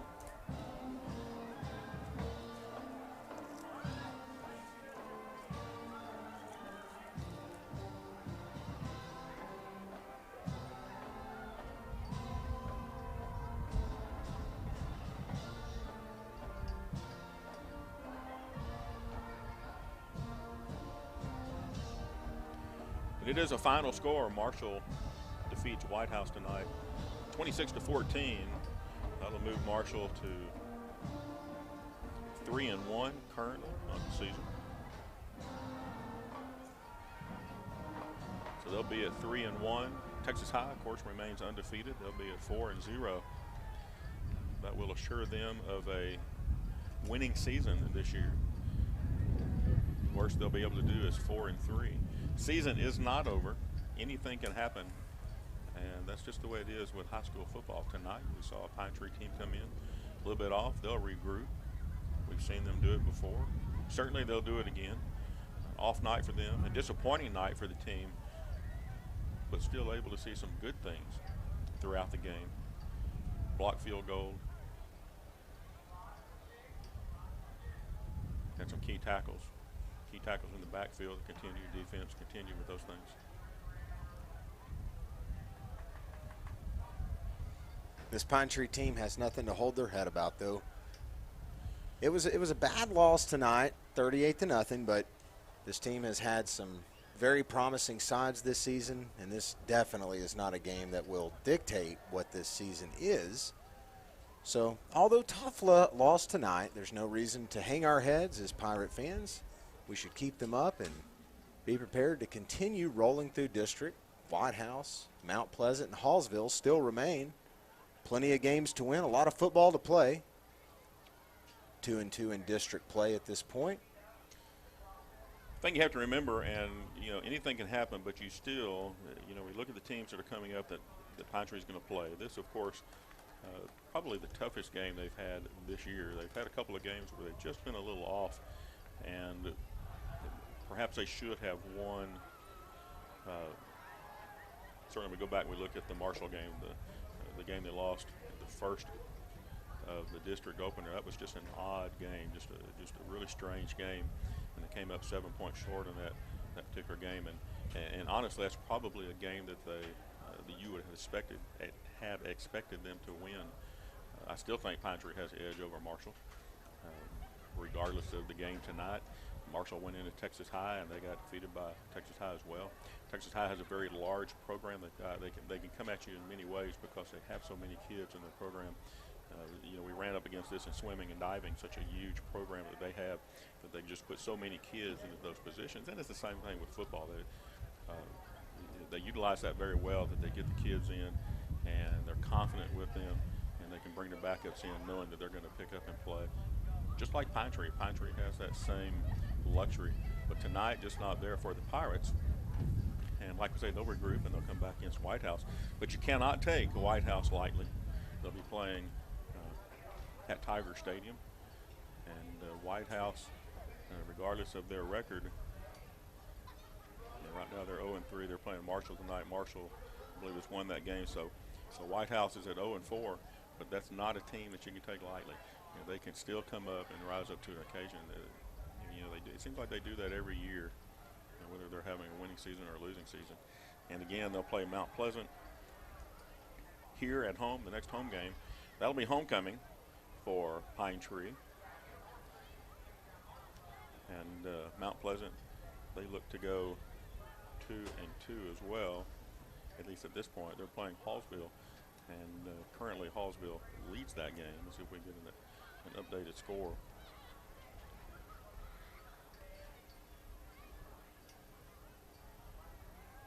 And that is a final. Hallsville, well, take that back. That was Hallsville and White House. Hallsville in the fourth quarter leading Mount Pleasant 26-13. And Hallsville's another team that you have to watch out for. They had their first couple of wins in quite some time. Had a very difficult season last year due to the COVID situation. But you can't take Hallsville lightly. They've got some very good athletes on their team, and they've been scoring some points. And so the next 3 games, or the final 3 games, you would certainly want to go 3-0 on the schedule.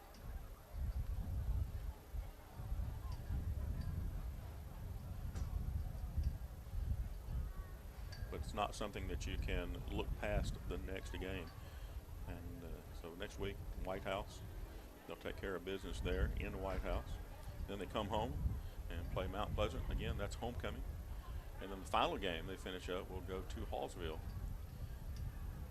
And they'll play at Bobcat Stadium.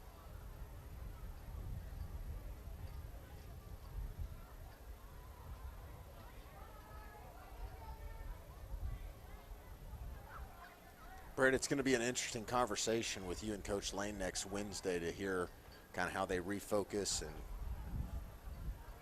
how they're looking towards things. It'll be interesting to hear from him after the game here, but I think next Wednesday is really going to tell the story of where the team is at and how they're feeling and how they're going to bounce back against White House.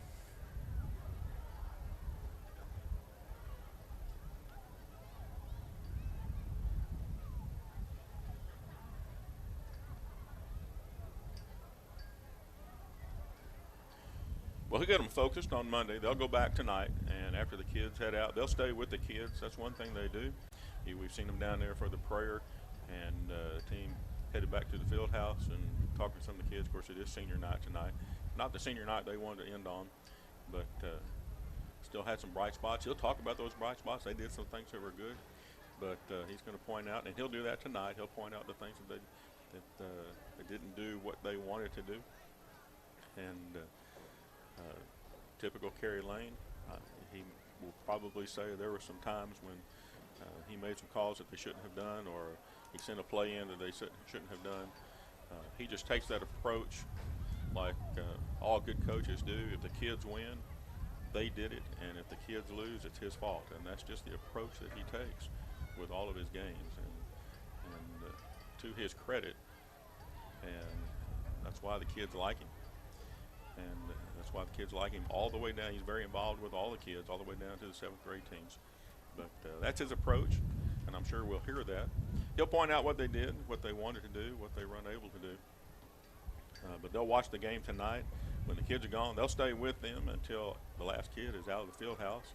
And then the staff will get together, and they will watch this game as a staff, and they'll assess it then. And then they'll talk about what they need to do. And then tomorrow, when the coaches have that time with their family, and they'll take care of some things film-wise and prep-wise, getting ready for a White House.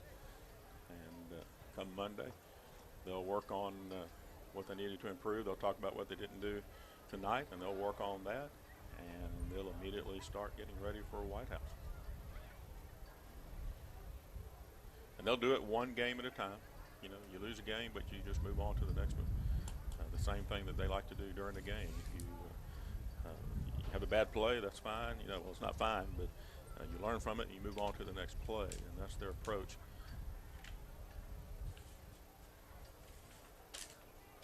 But we expect him up here for a post-game interview. He's run into some old friends, and he'll visit with different people, or maybe one of the players. I think he's already visited with all the players, and he'll be up here shortly. So Marshall wins tonight. We'll get these scores again.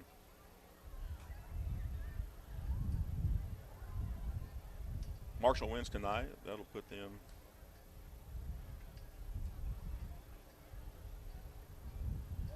at 3-1.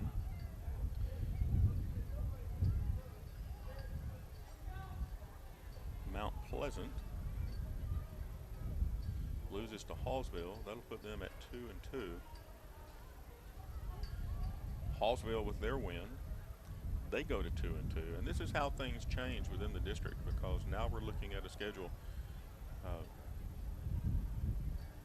You know, for Pine Tree, let's look at Pine Tree. Pine Tree is going to be at 2-2. They go to White House next week. White House is going to be 0-4. You can't take them for granted. You want to come away with a win and go to 3-2. Hallsville plays Nacogdoches next week. Hallsville is at 2-2. And so we're kind of knotted up in that third position. This is why we talk about the point spread, and when you win the game and the number of points that you have. But Hallsville will move to 2-2. Mount Pleasant, with the loss, will move to 2-2. Jacksonville, with the loss to Nacogdoches, will move to 1-3. And Nacogdoches, with the win, goes to 2-2.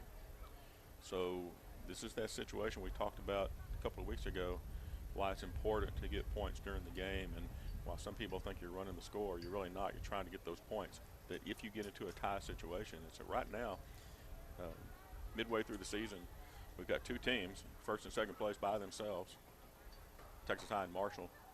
But then behind them, three teams at 2-2. And those teams have yet to, a couple of them, of course, Hallsville and Pine Tree will play the last game, as we said. And Mount Pleasant will play Marshall next week. And it's quite possible Mount Pleasant and Marshall, Mount Pleasant comes up on top of that, and they send Marshall to 2-2, or to 3-2, to create yet another knotting up on the schedule. So a lot of things can happen. And this is why we don't talk about standings until after the fourth game.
Well, if you're still with us, don't go away yet. We're still waiting on Coach Lane to make it up to the press box. He'll be up here shortly. Looks like he's getting ready to make his way on up. We'll be talking to him shortly, a post-game interview. And until that time, we'll be back in just a few moments.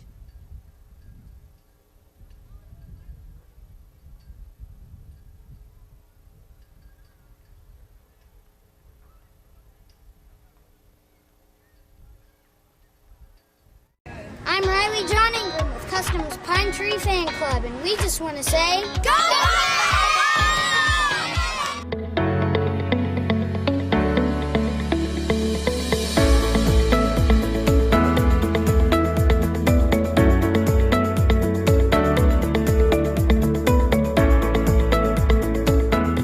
Your brand is our business.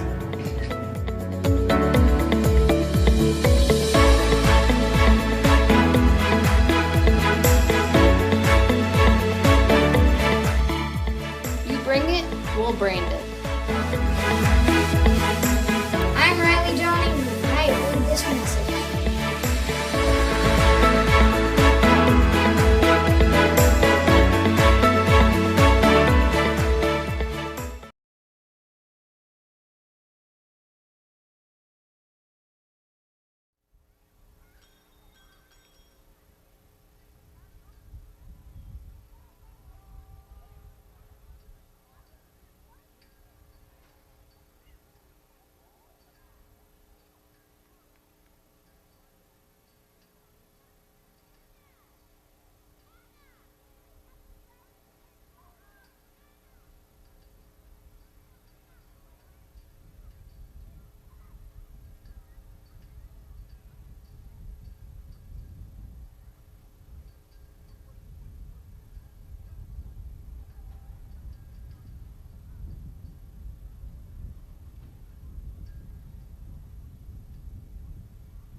Stay tuned as we are only moments away from our post-game interview with Coach Lane.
on the Pine Tree Live post-game report with Coach Lane. Coach Lane, tough loss tonight against the Texas High Tigers. Let's go back to the first quarter and the beginning of this game. What was the mood and what was the feeling going into this one? I thought the kids were ready to play. Obviously, I was wrong. I think defensively we were ready to play. I think we hung them out to dry. We left them on the field way too long. Too many 3 and outs. I think it's the only time in my life I've ever been a part of a game. You get a first down and a half of football. So I thought we were ready to play. Thought we had a plan that our kids could execute.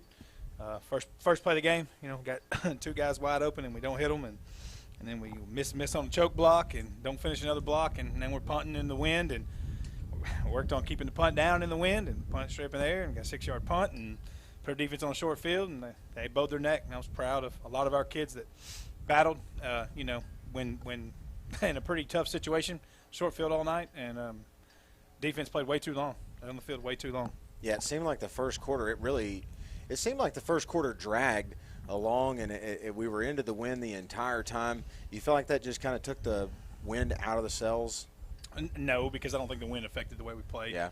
And obviously when the wind's blowing hard, it was 22, 23 miles an hour at kickoff, and that's something that we watch and pay attention to. And obviously, when you got the wind, you want to take advantage, and when you don't, you want to try to limit. And I think you saw both teams do that. You saw them overthrow some balls when they had the wind at their back, and nobody really tried to throw it deep when it's in your face that heavy. And the wind didn't affect it. We didn't call anything where it would have affected us.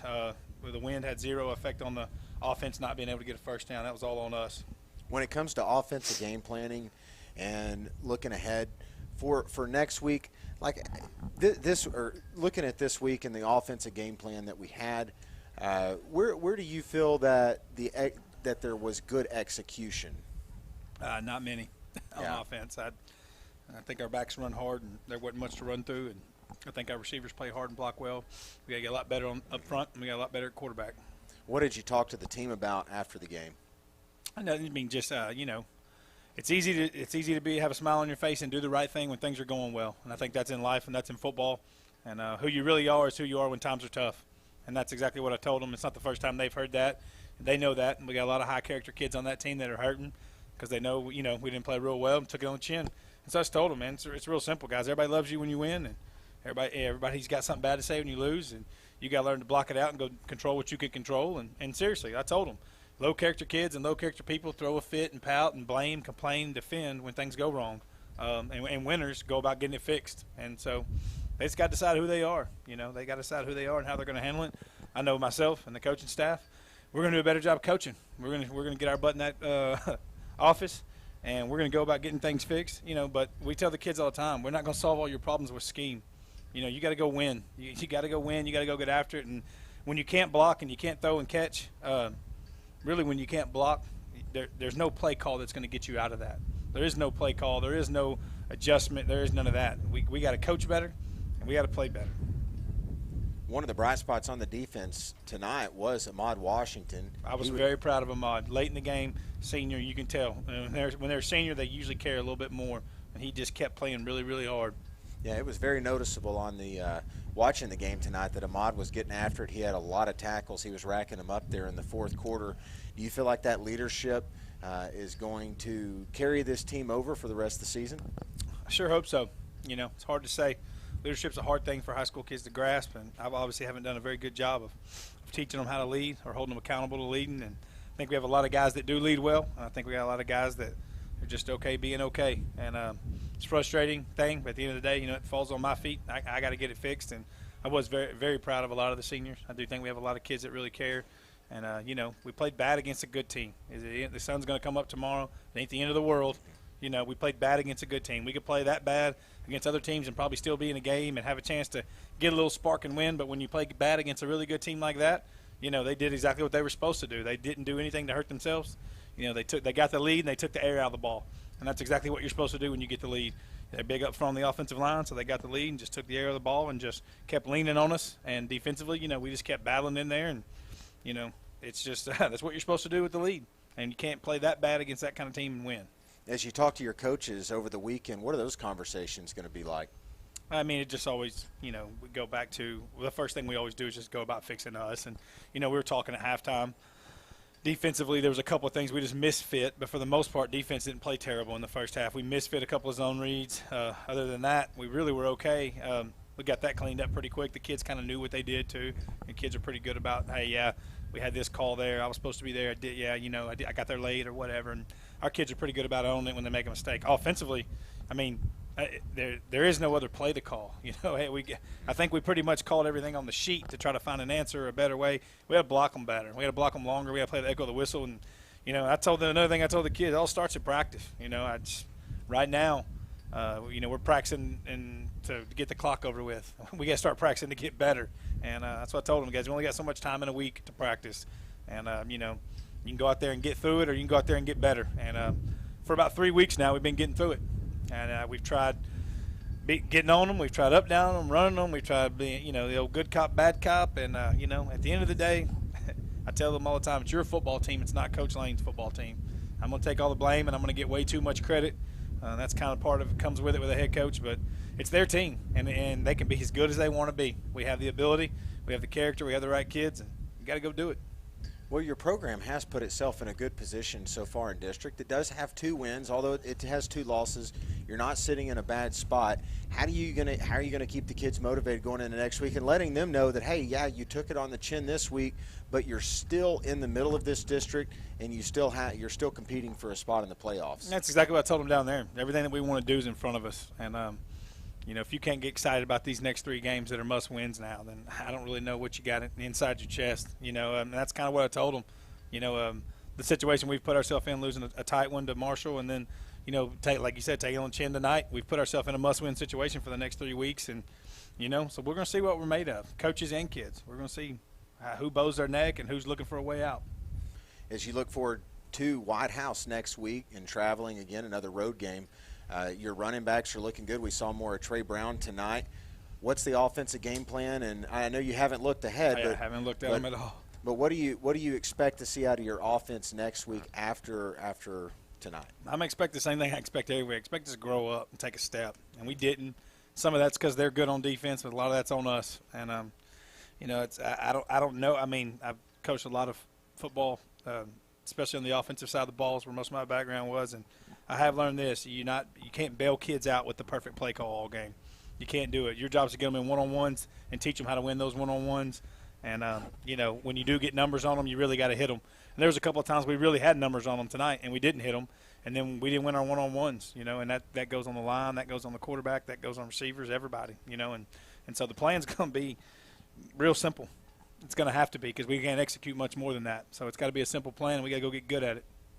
Well, Coach, we wish you the best as you go into next week. Tough loss tonight, but we understand you have a good program. You got a good squad here, and we're excited to see what you're going to do against White House next week. I told them that too. I said, guys, you know, everybody's suicide watch right now, you know, and I get it. You know, I told them, man, when you guys came up in this program, 4 wins was something to celebrate, and it's not anymore. And that's a good thing. You know, pressure's a privilege, and that's what I tell them that all the time. And you want to be in a big game, you want to play games that matter, you want to really hurt when you lose, well, you got to get good before that can happen. And so we're there now. We got to get over the hump. Well, we look forward to getting over the hump next week against White House. And tune in next week starting at 7 o'clock for the pregame show with Coach Lane and my partner Brett Conway. And then at 7:30, Pine Tree Live will be covering the game against the White House Wildcats. And that game will be coming to you at 7:30 on Pine Tree Live. I'll be paralyzed if you ain't right here. I do the same thing I told you that I never would. I told you I'd change, even when I knew I never could. Know that I can't find nobody else as good as you. I need you to stay, need you to stay. I do the same thing I told you that I never would. I told you I'd change, even when I knew I never